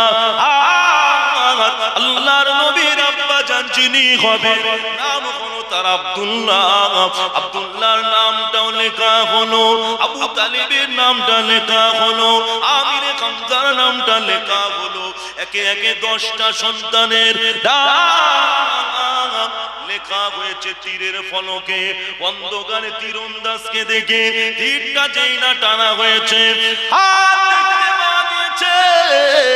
তীরটা যেই না টেনে দেওয়া হলো, ওই তীরের ফলকে আব্দুল্লাহর নামটা উঠে এসেছে। আকারে দেখতে পাওয়া গেল কোন আব্দুল্লাহ জানেন?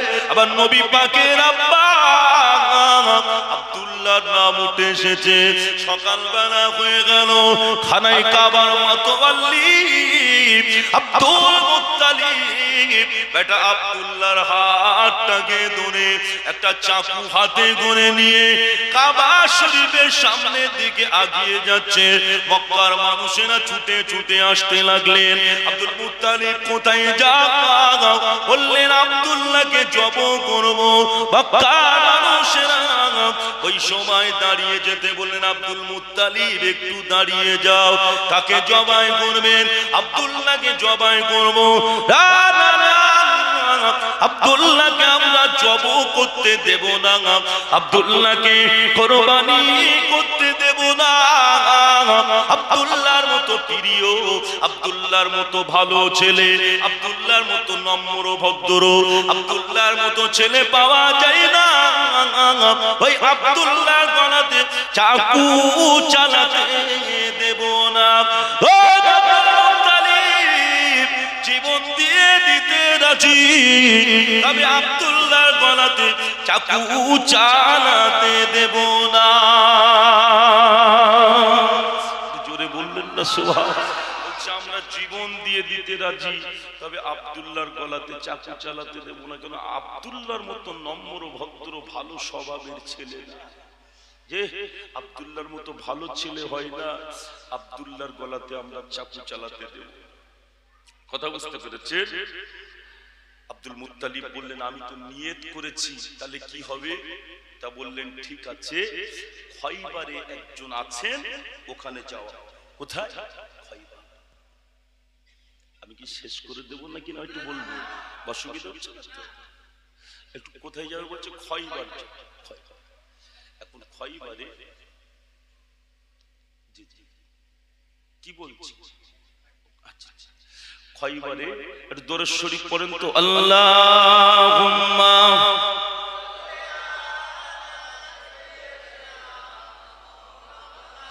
ওয়া আলা আলি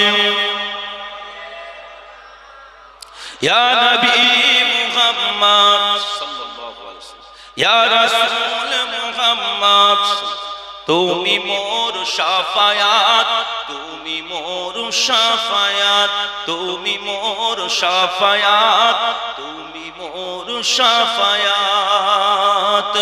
পেলে দিদার একটিবার তোমাকে খোদার কসম, কলিজার কোন দিয়ে তখন ধোয়াবো তোমার কদম।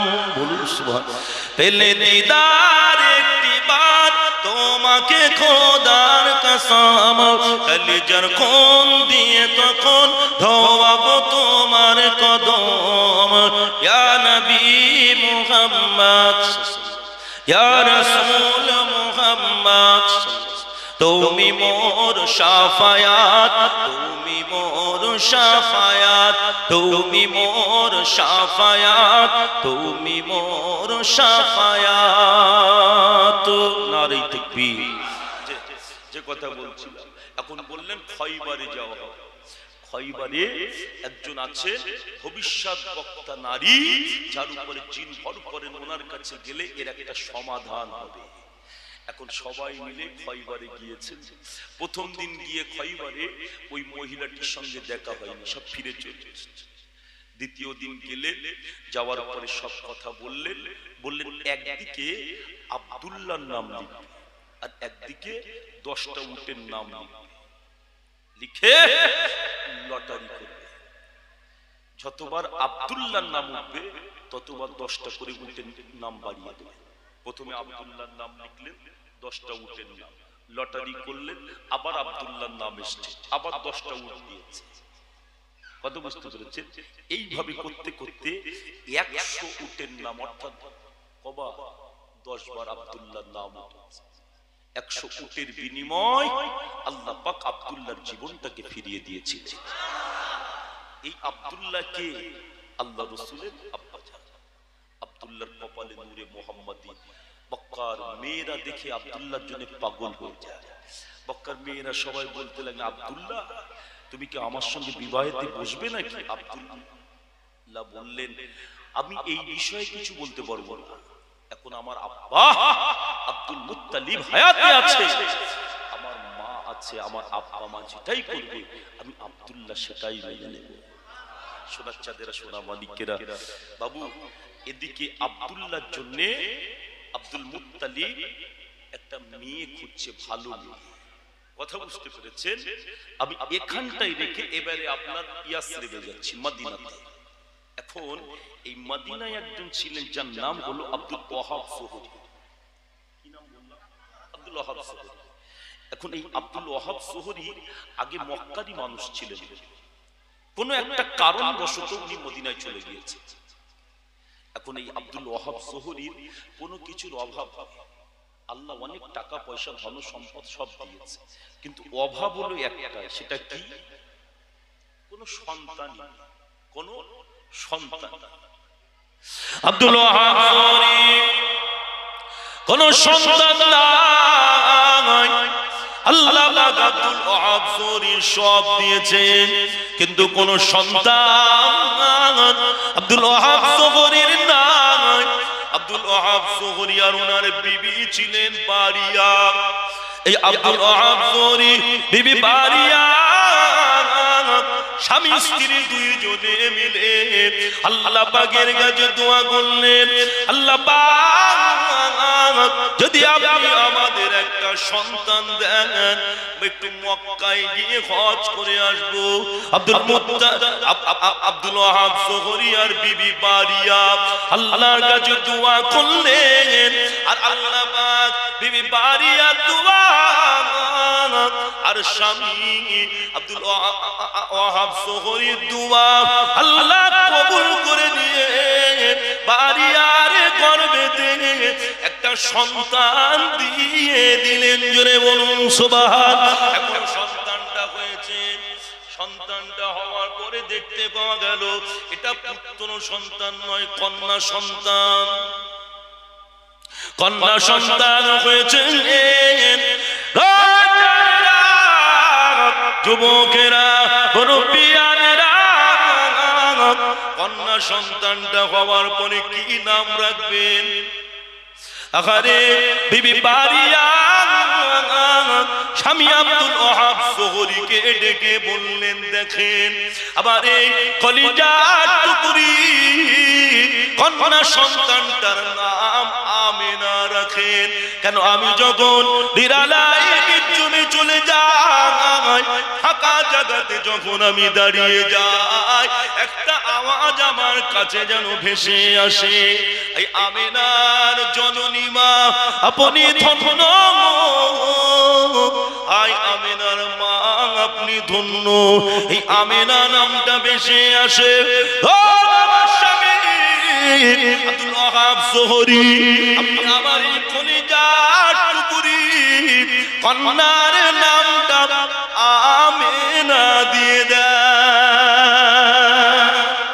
স্বামী স্ত্রী দুজনে মিলে আলোচনা করে আমিনা নাম রাখে। কোন আমিনা?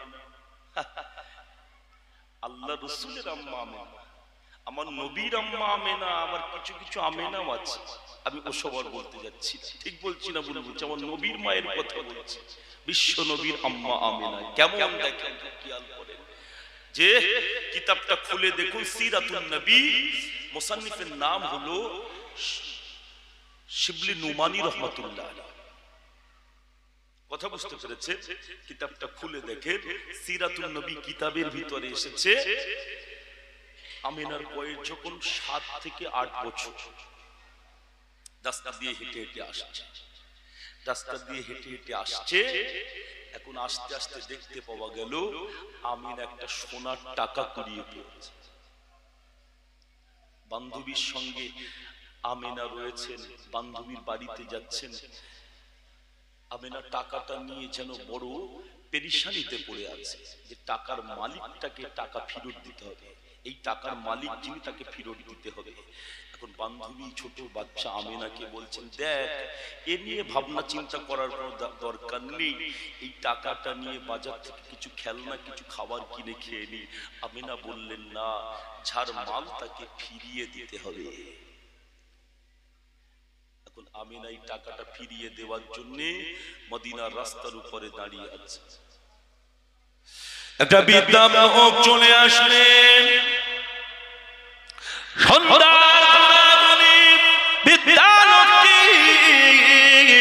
আগারে রাস্তার উপর দিয়ে বারবার যাতায়াত করছে। নবী পাকের আম্মা আমিনা যিনি হবেন, একটুখানি দেখেন বাবা, নবী পাকের আম্মা যিনি হবেন আমিনা, রাস্তার উপরে ওই বৃদ্ধা লোকটিকে দেখে বৃদ্ধা লোকটির কাছে একটু আগিয়ে গেল। আব্বা জান, আপনার কি কিছু হারিয়ে গিয়েছে নাকি? আপনার কিছু হয়েছে নাকি? একটু বলেন না। বৃদ্ধা লোকটি বললেন, আমিনা, আমার একটা সোনার টাকা হারিয়ে গিয়েছে, আমার কাছে আর কিছুই নাই। যদি এই টাকাটা না পাওয়া যায়, আবার বিবি বাচ্চার কালেতে খানা উঠবে না, আবার বিবি বাচ্চার খাওয়া হবে না। নবী পাকের আম্মা আমিনা যিনি হবেন, আল্লাহ নবীর আম্মা যিনি হবেন আমিনা, বৃদ্ধা লোকটির হাতটাকে ধরে বললেন, ও আপনি চিন্তা করবেন না, আপনি আমার সঙ্গে চলেন। আমেনা হাতটা ধরে আগারে একটু আগিয়ে ঘরের দিকে নিয়ে আসলেন। আমেনা ওই টাকাটা বার করে বিদ্যালয়টিকে দিয়ে দিলেন। আর ওই বিদ্যালয়টি আমেনার মাথায় হাত দিয়ে বলেছিলেন, আমেনা আমি তোমার জন্য দোয়া করি, আল্লাহ তোমার নাম গোটা বিশ্বে যেন ছড়িয়ে দেয়। আল্লাহ যেন তোমাকে গোটা বিশ্বের মাটিতে তোমার নাম ছড়িয়ে দেয়। সোনামানিকেরা, নবী পাকের আম্মা আমেনা যখন আস্তে আস্তে আস্তে আস্তে বয়স হয়ে গেল, আব্দুল ওয়াহাব সৌরির মনে পড়ে গেল, আমার কন্যা আমেনা তো বিবাহের বয়স হয়ে গিয়েছে। আমি তো নিয়ত করেছিলাম, আল্লাহ পাক যদি আমার একটা সন্তান দেন, আমি মক্কায় গিয়ে হজ করে আসবো। আখানে আমার আমেনা তো অনেক বয়স হয়ে গিয়েছেন, এখন মক্কাতে হজ করতে এসেছেন আব্দুল ওয়াহাব সৌরি। মক্কাতে হজ করতে এসে কাবা শরীফ আল্লাহ পাকের পবিত্র ঘর কাবা বাইতুল্লাহ তওয়াফ করছেন, আখারে তওয়াফ করছেন। لبيك اللهم لبيك لبيك لا شريك لك لبيك إن الحمد والنعمة لك والملك لا شريك لك। আখারে আপনার কিনা দেখতে পাওয়া গেল আল্লাহ কাবা বাইতুল্লাহ তওয়াফ করছেন। তওয়াফ করতে করতে আব্দুল ওয়াহাব সৌরির সাথে আমার নবী পাকের দাদুজান খানায় কাবার মাতোয়াল্লি আব্দুল ওয়াহাব সৌরির সঙ্গে দেখা হয়ে গিয়েছে। এখন দেখা হয়েছে আব্দুল ওয়াহাব সৌরির সঙ্গে আর আব্দুল মুত্তালিবের সঙ্গে দেখা হয়েছে। এখন দেখা হয়েছে আব্দুল মুত্তালিবের সঙ্গে আব্দুল ওয়াহাব সৌরির অনেক পুরাতন বন্ধু। কথা বুঝতে পেরেছে? এখন অনেক পুরাতন বন্ধু। এখন পুরাতন বন্ধুর সঙ্গে দেখা হলে কথা বেশি হয় না কম হয়? বেশি মানে কি, কথা জানো তখন আর শেষ হয় না। ঠিক বলছি না ভুল বলছি? সোনাচাঁদেরা, সোনা মানিকেরা, আমি আর বাড়াচ্ছি না যে শেষ করে দিই শেষ করে দিই, এ দড়িয়া যে শেষ করা যাবে না। আমি একটা জিনিস কথা বুঝতে পেরেছেন, মালদা জেলাতে এক একটা স্টেজের উপরে 2.5 ঘন্টা করে ওয়াজ করেও 7 দিন করে করেও শেষ করা যায়। ঠিক বলছি না? 7 দিন করেও শেষ হয় না। কিন্তু আমি একটা জিনিস আপনার শেষের দিকে বলে দিই, এই যে আপনার কথাটা বলছিলাম, এই তারপর আল্লাহ রসুলের আব্বাজান আব্দুল্লাহর সঙ্গে রসুলের আম্মা আমেনার বিবাহ হলো। প্রিয় নবী দুনিয়ায় আসলেন এই রবিউল আউয়াল মাসের 12 তারিখে 570 খ্রিস্টাব্দে 29 আগস্ট। রসুল দুনিয়ায় আসার পরে সোনাচাঁদেরা, সোনা মানিকেরা, অনেক ঘটনাগুলো ঘটেছেন, আপনারা ওলামাদের মুখ থেকে শুনেছেন। কিন্তু মনে রাখবেন, প্রিয় নবীর মহব্বতে এই যে মজলিস আপনারা কায়েম করেছেন, আল্লাহ যদি চান এই মজলিসটাই কিয়ামতের কঠিন দিনে আল্লাহ আমাদের জন্য নাজাতের ওসিলা করে দিতে পারে। সোনাচাঁদেরা, সোনা মানিকেরা, বনি ইসরাইল কওমের ভিতরে একজন ব্যক্তি নবীর নামে সম্মান করে আল্লাহ 200 বছরের গুনাহকে মাফ করে দিয়েছে। আর আপনি নবীর মহব্বতে এই বিশ্ব নবী দিবসের মাহফিল কায়েম করে এখানে আপনি কয়েক দরুদ শরীফ পড়েছেন, কলমা শরীফ পড়েছেন, এখানে আপনি দরুদ শরীফ পড়েছেন, কলমা শরীফ পড়েছেন, আল্লাহ রাসূলের আলোচনা শুনেছেন। আল্লাহ যদি চান এটাও আমাদের জন্য কাল কিয়ামতের কঠিন দিনে আল্লাহ নাজাতের ওসিলা করে দিতে পারে। সোনাচাঁদেরা, সোনা মানিকের আমার আব্বা জানেরা, আসেন বিশ্ব নবীর দরবারে সালাম করি। ইয়া নবী সালামুন আলাইকা,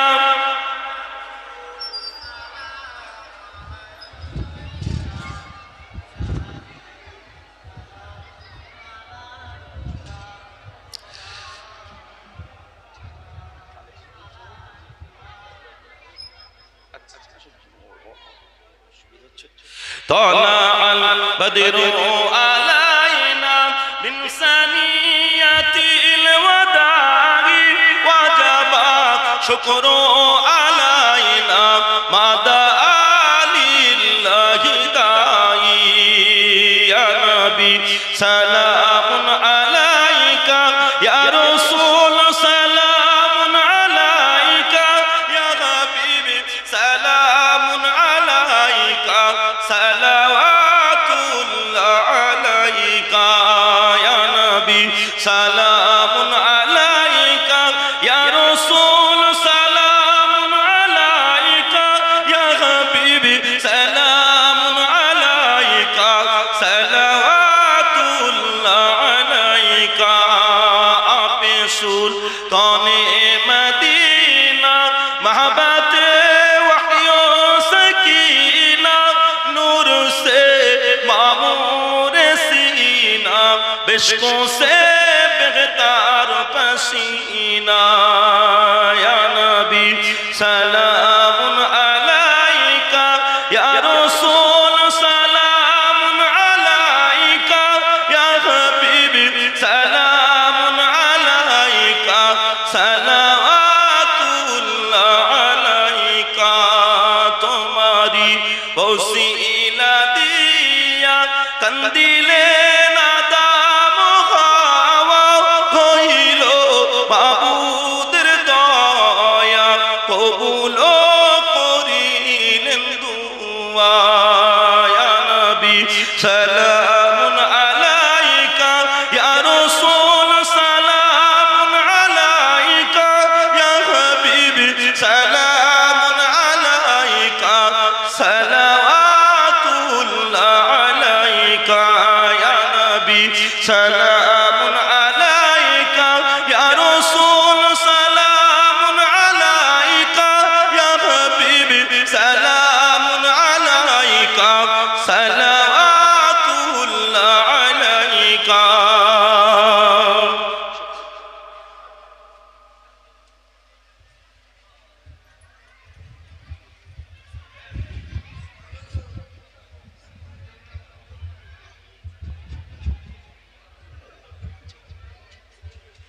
সকলে বলুন বালাগাল উলা বিকামালিহি কাশাফাত দুজা বিজামালিহি হাসানাতু জামিউ খিসালিহি সাল্লু আলাইহি ওয়া আলিহি আল্লাহুম্মা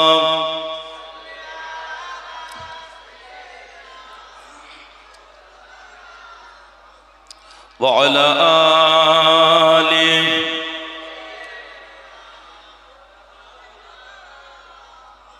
खूब मोहब्बत अल्लाहुम्मा सल्ले आला सय्यिदिना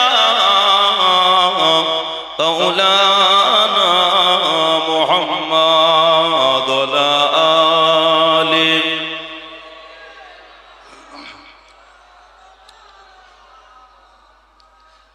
कलमा ला इलाहा इल्लल्लाह ला इलाहा इल्लल्लाह ला इलाहा इल्लल्लाह मुहम्मदुर रसूलुल्लाह।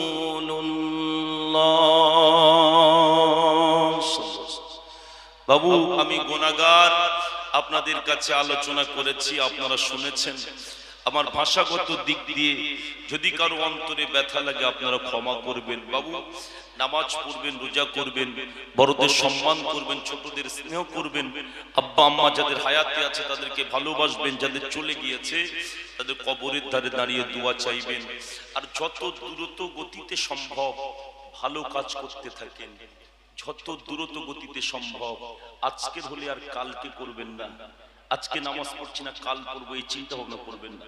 যত তাড়াতাড়ি পারেন ভালো কাজগুলো করে নেন। কেন? সারা পৃথিবীর ভিতরে একজন বিখ্যাত আলেম আল্লামা তাকি উসমানী সাহেব, উনি একটা বই লিখেছেন। আর ওই বইটির ভিতরে লিখছে একটা ফলের বাগানের মালিক তার বাগানে সুন্দর সুন্দর সব ফলের গাছ লাগিয়েছে। আর গাছ লাগানোর পরে একটা ছেলেকে ডেকেছেন, গাছগুলো সব সুন্দর সুন্দর সব ফল ধরেছে। ছেলেটিকে ডেকে বলছে, দেখ তুই যদি আমার বাগান থেকে ফল তুলে আনতে পারিস ঝুড়িতে করে, তাহলে আমি তোকে একটা পুরস্কার দেব। তবে শর্ত হলো এটাই, বাগানের সামনের দিকে আগিয়ে গেলে আর পিছনে আসতে পারবি না। এখন ছেলেটি বাগানের ভিতরে ঢুকেছেন আর গাছগুলো দেখছে ফল হয়ে আছে, আর ছেলেটি শুধু বলছে পরে হবে, পরে হবে, পরে হবে। এই পরে হবে করতে করতে দেখতে পাওয়া গেল বাগান শেষ হয়ে গিয়েছে। খালি ঝুড়ি হাতে করে নিয়ে ছেলেটি বাগানের শেষে দাঁড়িয়ে আফসোস করছে আর বলছে, এখন আমি আমার মালিকের কাছে গিয়ে কি জবাব দেব? যদি বাগানের ভিতরে ঢুকে ফলগুলো তাড়াতাড়ি করে তুলে নিয়ে যদি মালিকের কাছে দিতে পারতাম, তাহলে মালিক খুশি হয়ে আমাকে একটা পুরস্কার দিতেন। বাবু, আজকে এই দুনিয়া নামীয় ফলে বাগানে আমরা রয়েছি, আমাদের কাছে যখন ভালো কাজ নামীয় ফলগুলো আসে, নামাজ নামীয় ভালো কাজ, রোজা নামীয় ভালো কাজ, শরিয়ত মোতাবেক ভালো কাজগুলো যখন আসে, তখন আমরা বলি পরে হবে, পরে হবে, পরে হবে। আর এই পরে হবে করতে করতে দেখতে পাওয়া যাবে মালাকুল মউত আজরাইল চলে আসবে, জাহানটাকে কবজা করে নিয়ে চলে যাবে। আর সেই দিন আফসোস করতে হবে আর বলতে হবে, আজ যদি দুনিয়া নামীয় বাগান থেকে নেক আমল নামীয় ভালো কাজগুলো করে আসতে পারতাম, তাহলে সৃষ্টিকর্তা খুশি হয়ে, স্রষ্টা খুশি হয়ে, মহান রব্বুল আলামিন আল্লাহ পাক খুশি হয়ে জান্নাত নামীয় পুরস্কারটা দিয়ে দিতেন। বাবু, সেদিন আফসোস হবে।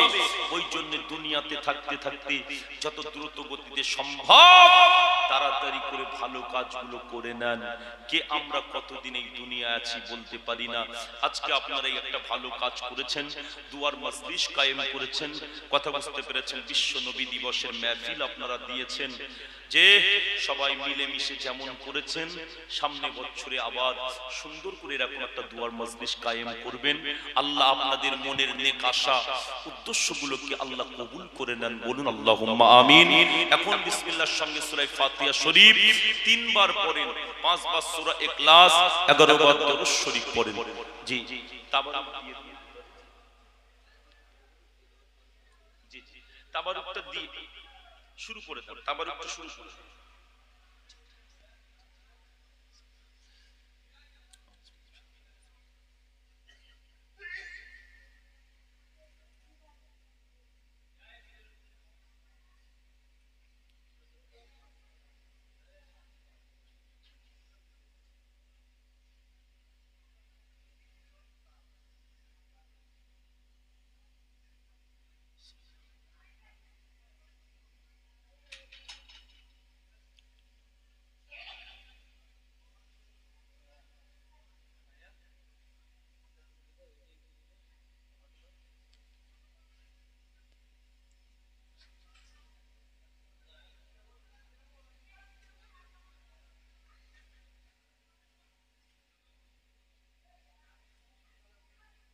দাঁড়িয়ে আছে তাদেরকে আমি অনুরোধ করব যে যেখানে আছেন ওইখানে বসে পড়ুন। যে শরীফ আল্লাহুম্মা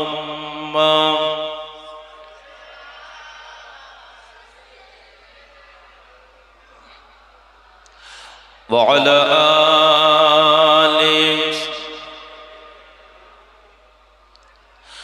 নূর নবী এসেছে, নূর নিয়ে এসেছে, তাই বলে আজ এই ধরাতে খুশির জোয়ার নেমেছে।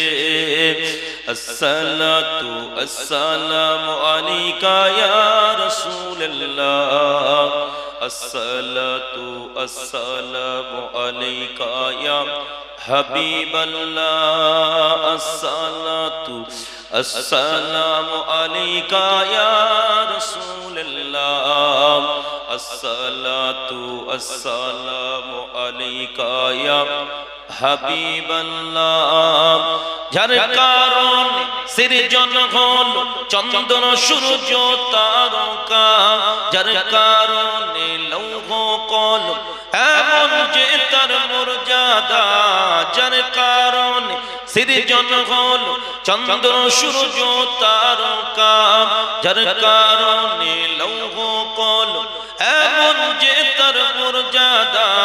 নূর নবী এসেছে, নূর নিয়ে এসেছে, তাই বলে আজ এই ধরাতে খুশির জোয়ার নেমেছে।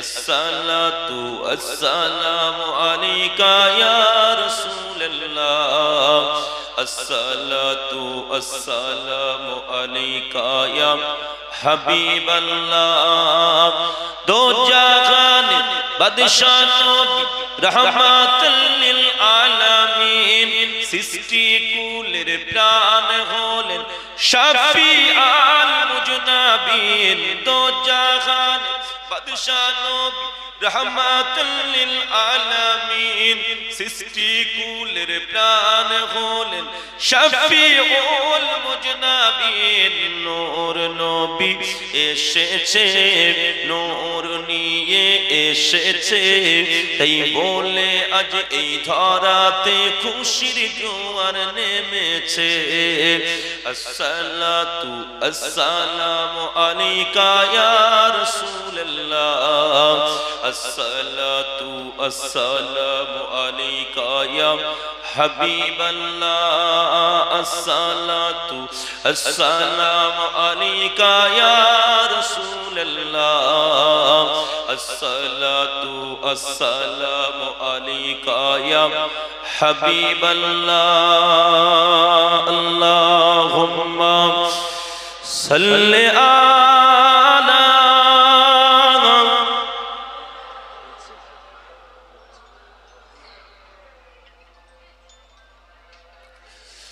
وعلى آله আসেন আপনারা যে যা পড়েছেন আমরা প্রত্যেককে কবুলিয়াতের নিয়তে আল্লাহ পাকের দরবার দোয়া চাই আল্লাহুম্মা আমিন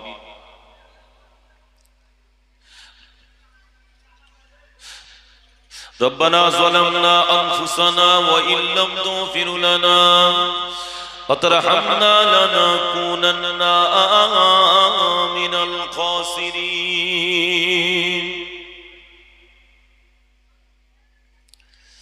আল্লাহ পাক বাদ মাগরিব থেকে নিয়ে এই পর্যন্ত যা কিছু আলোচনা হয়েছে আল্লাহ একের পর এক উলামায়ে হযরতের আলোচনা করেছে আল্লাহ সকলে শেষে আমি গুনাহগার কিছু আলোচনা করলাম আল্লাহ ভুল ত্রুটি maaf করে দিয়ে রহমত করে দয়া করে যদি কিছু সওয়াব আপনি ইনায়েত করেন আকাই নামদার বফখরে মওজুদাত সাইয়্যিদুল মুরসালিন রাহমাতাল লিল আলামিন রূহ পাকে সওয়াব খানা পৌঁছে দিন আল্লাহ হুজুরের আলাউনা সাহাবায়ে কিরাম সাবিগান তবে তাবিঈন আইম্মায়ে মুস্তাগিদিন খুলাফা রাশিদিন জান্নাতুল বাকি জান্নাতুল মুআল্লা तमाम হুজুরদের পাকে সওয়াব পৌঁছে দিন আল্লাহ চার তরিকার ইমাম চার মাযহাবের ইমামদের পাকে সওয়াব পৌঁছে খাস করে এ সওয়াব আল্লাহ পাক নিজামউদ্দিন আউলিয়া কুতুবউদ্দিন গনজারি শাক্কা मौलाना कासिम नाम तुबी हुसैन अहमद मदानी हाजी इमदादुल्लाह माहिसिरे मक्की मौलाना अनवर शाह कश्मीरी मौलाना ताइस साहब हुजूरদের উপাগে সওয়াব খানা পৌঁছে দিন আল্লাহ এই সওয়াব मुज़द्दिद अल-फिसानी मासूम रब्बानी खज़ा बाकी बिल्लाह हिंदुस्ताने बादशाह खज़ा माइनुद्दीन चिश्ती अदमीरी रहमतुल्लाह अलैह हासन संजारी हुजूरদের উপাকে সওয়াব খানা পৌঁছে দিন খাস করে এই সওয়াব মুজাবাদে পুরপুরা জমিনে জামানার মুজাদ্দিদ ও জামান পাঁচ হুজুর কিবলা সৈয়দ হুসাইন বুখারী মনসুর বুগদাদি চার শহীদান বড় হাফেজ সাহেব লতিফ হুজুরদের পাকে সওয়াব পৌঁছেছে আল্লাহ বিশেষ করে আমার অত্যন্ত মহব্বতের মানুষ আল্লাহ কলকাতা আলিয়া মাদ্রাসার প্রফেসর ছিলেন বেদলা হুজুর কিবলার খলিফা ছিলেন খাস করে আল্লাহ পাক পীর আল্লামা সৈয়দ বদরুদ্দিন আল আজহারি রহমাতুল্লাহ আলাইহি হুজুরের রূপাকে সওয়াব খানা পৌঁছে দি আল্লাহ একদিন রহমাতুল্লাহ জুয়ারি আর হান্নান নুজুল শোয়াই বাজারে দাউদ আকবর রহমাতুল্লাহ আলাইহি হারওয়ার পীর গোরা চাদর পে আব্বাস আলী গাজী রহমত আল্লাহ ঘটিয়ার আল্লাহ পাক ভাঙুরে সৈয়দ আসগার আলী রহমাতুল্লাহ খাস করে বসিরহাটের আল্লামা বাংলা আল্লামা রুহুল আমিন রহমাতুল্লাহ আলাইহি হুজুরের রূপাকে সওয়াব খানা পৌঁছে দি আল্লাহ আমরা যারা হাত তুলে আমিন আমিন করছি আল্লাহ আমাদের আব্বা আম্মা দাদু দাদি নানা নানি বংশের মানুষ পাড়া প্রতিবেশী গ্রামবাসী আত্মীয় স্বজন আল্লাহ যে যেখানে কবরবাসী হয়ে গিয়েছেন আল্লাহ প্রত্যেক মুর্দাদের কবরে আযাবকে মাফ করে দিন খাস করে আল্লাহ পাক মুর্দাদের কবরগুলোকে জান্নাতের গোলাপ ফুলের বাগান করে দি আল্লাহ আজকের এই বিশ্ব নবী দিবসের মাহফিলে আল্লাহ যারা বুদ্ধি দিয়ে শ্রম দিয়ে অর্থ দিয়ে সাহায্য সহযোগিতা করেছে প্রত্যেকের দানগুলোকে আল্লাহ আপনি কবুল করে নিন আল্লাহ প্রত্যেকের রুজিতে রোজগারে বরকত দিন আল্লাহ প্রত্যেকের শরীরকে আল্লাহ সুস্থ খাস করে আল্লাহ পাক আমার অত্যন্ত মহব্বতের মানুষ আল্লাহ পাক অসুস্থ অবস্থায় রয়েছে আল্লাহ দুআর জন্য বলেন আল্লাহ আপনি বিমারি থেকে শিফা দিন খাস করে আল্লাহ পাক আপনার দরবারে দুআ চাই আল্লাহ পাক আজকের এই মাজলিসে যে যা নেক নেক আশা উদ্দেশ্য নিয়ে হাত তুলেছেন প্রত্যেকের নেক নেক আশা উদ্দেশ্যগুলোকে আপনি পূর্ণ করে দিন আল্লাহ যারা আজকের এই মাজলিস কায়েম করার জন্য মেহনত করেছেন আল্লাহ আল্লাহ পাক তাদের প্রত্যেকের শরীরকে আপনি সুস্থ রেখে দিন আল্লাহ পাক দয়াময় দয়া করে কাল কিয়ামতের মাঠে ময়দানে মাশারে যেদিন কেউ কারো হবে না খাস করে আল্লাহ পাক ওই দিনে মজলিস আমাদের প্রত্যেকের জন্য নাজাতের ওসিলা করে দেবে আল্লাহ পাক দয়াময় দয়া করে মেহেরবানি করে আল্লাহ আমার মায়েদের বোনেদের সংসারে শান্তি দিন আমাদের ঘরের ছেলেরা মেয়েরা যারা পড়াশোনা করে আল্লাহ উচ্চ শিক্ষায় শিক্ষিত করুন ব্রেনকে সাফ করে দিন বংশের গৌরব করুন আল্লাহ বাবা পেট নিজেকে আল্লাহ ঠান্ডা রাখুন আমাদের ঘরে আল্লাহ পাক ছেলেদের মেয়েদের হাফিজা করুন আলেম আলেমা করুন আল্লাহ আপনি যতদিন দুনিয়াতে বাঁচিয়ে রাখবেন যে কাজ করলে আপনি খুশি আপনার হাবিব খুশি আল্লাহ ওই কাজ আমাদের বেশি বেশি করে করার মতো তৌফিক দিন আল্লাহ খাস করে শেষ দোয়া চাই আল্লাহ যেদিন আপনি দুনিয়া থেকে উঠিয়ে নেবেন ইমানের সঙ্গে মওত দেবেন ইমানের সঙ্গে মওত দেবেন ইমানের সঙ্গে মওত দেবেন শেষ মুহূর্তে বেগুনাহ মাসুম করে জবান দিয়ে ইসলামের মহাবাণী কলেমা জারি করে নেবে আল্লাহ আমাদের গুনাহ খাতাগুলোকে মাফ করে দিন আল্লাহ আমাদের আব্বা আম্মা যারা চলে গিয়েছেন তাদের কবরে আযাব মাফ করে জান্নাতের বাগান বানিয়ে দিন আর যারা হায়াতে আছেন আল্লাহ তাদের শরীর সুস্থ রেখে আল্লাহ হায়াতে বরকত দিন আল্লাহ আল্লাহ আপনি কবুল করুন আল্লাহ পিয়ার হাবিবের কদমের উসিলায় করুন আল্লাহ গোটা বিশ্বের মুসলমানদের জান মাল ঈমান ইজ্জত আল্লাহ আপনি হেফাজত করুন আল্লাহ আমি বলেছি আর আপনার বান্দা বান্দীরা শুনেছেন আল্লাহ উভয়কে আমল করার তৌফিক দিন কবুল করুন পিয়ার سبحان ربك رب العزة عما يصفون وسلام على المرسلين والحمد لله رب العالمين آمين آمين آمين ثم آمين كلمة لا إله إلا الله لا إله إلا الله لا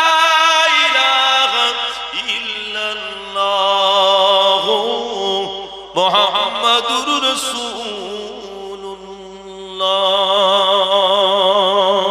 আসসালামু আলাইকুম।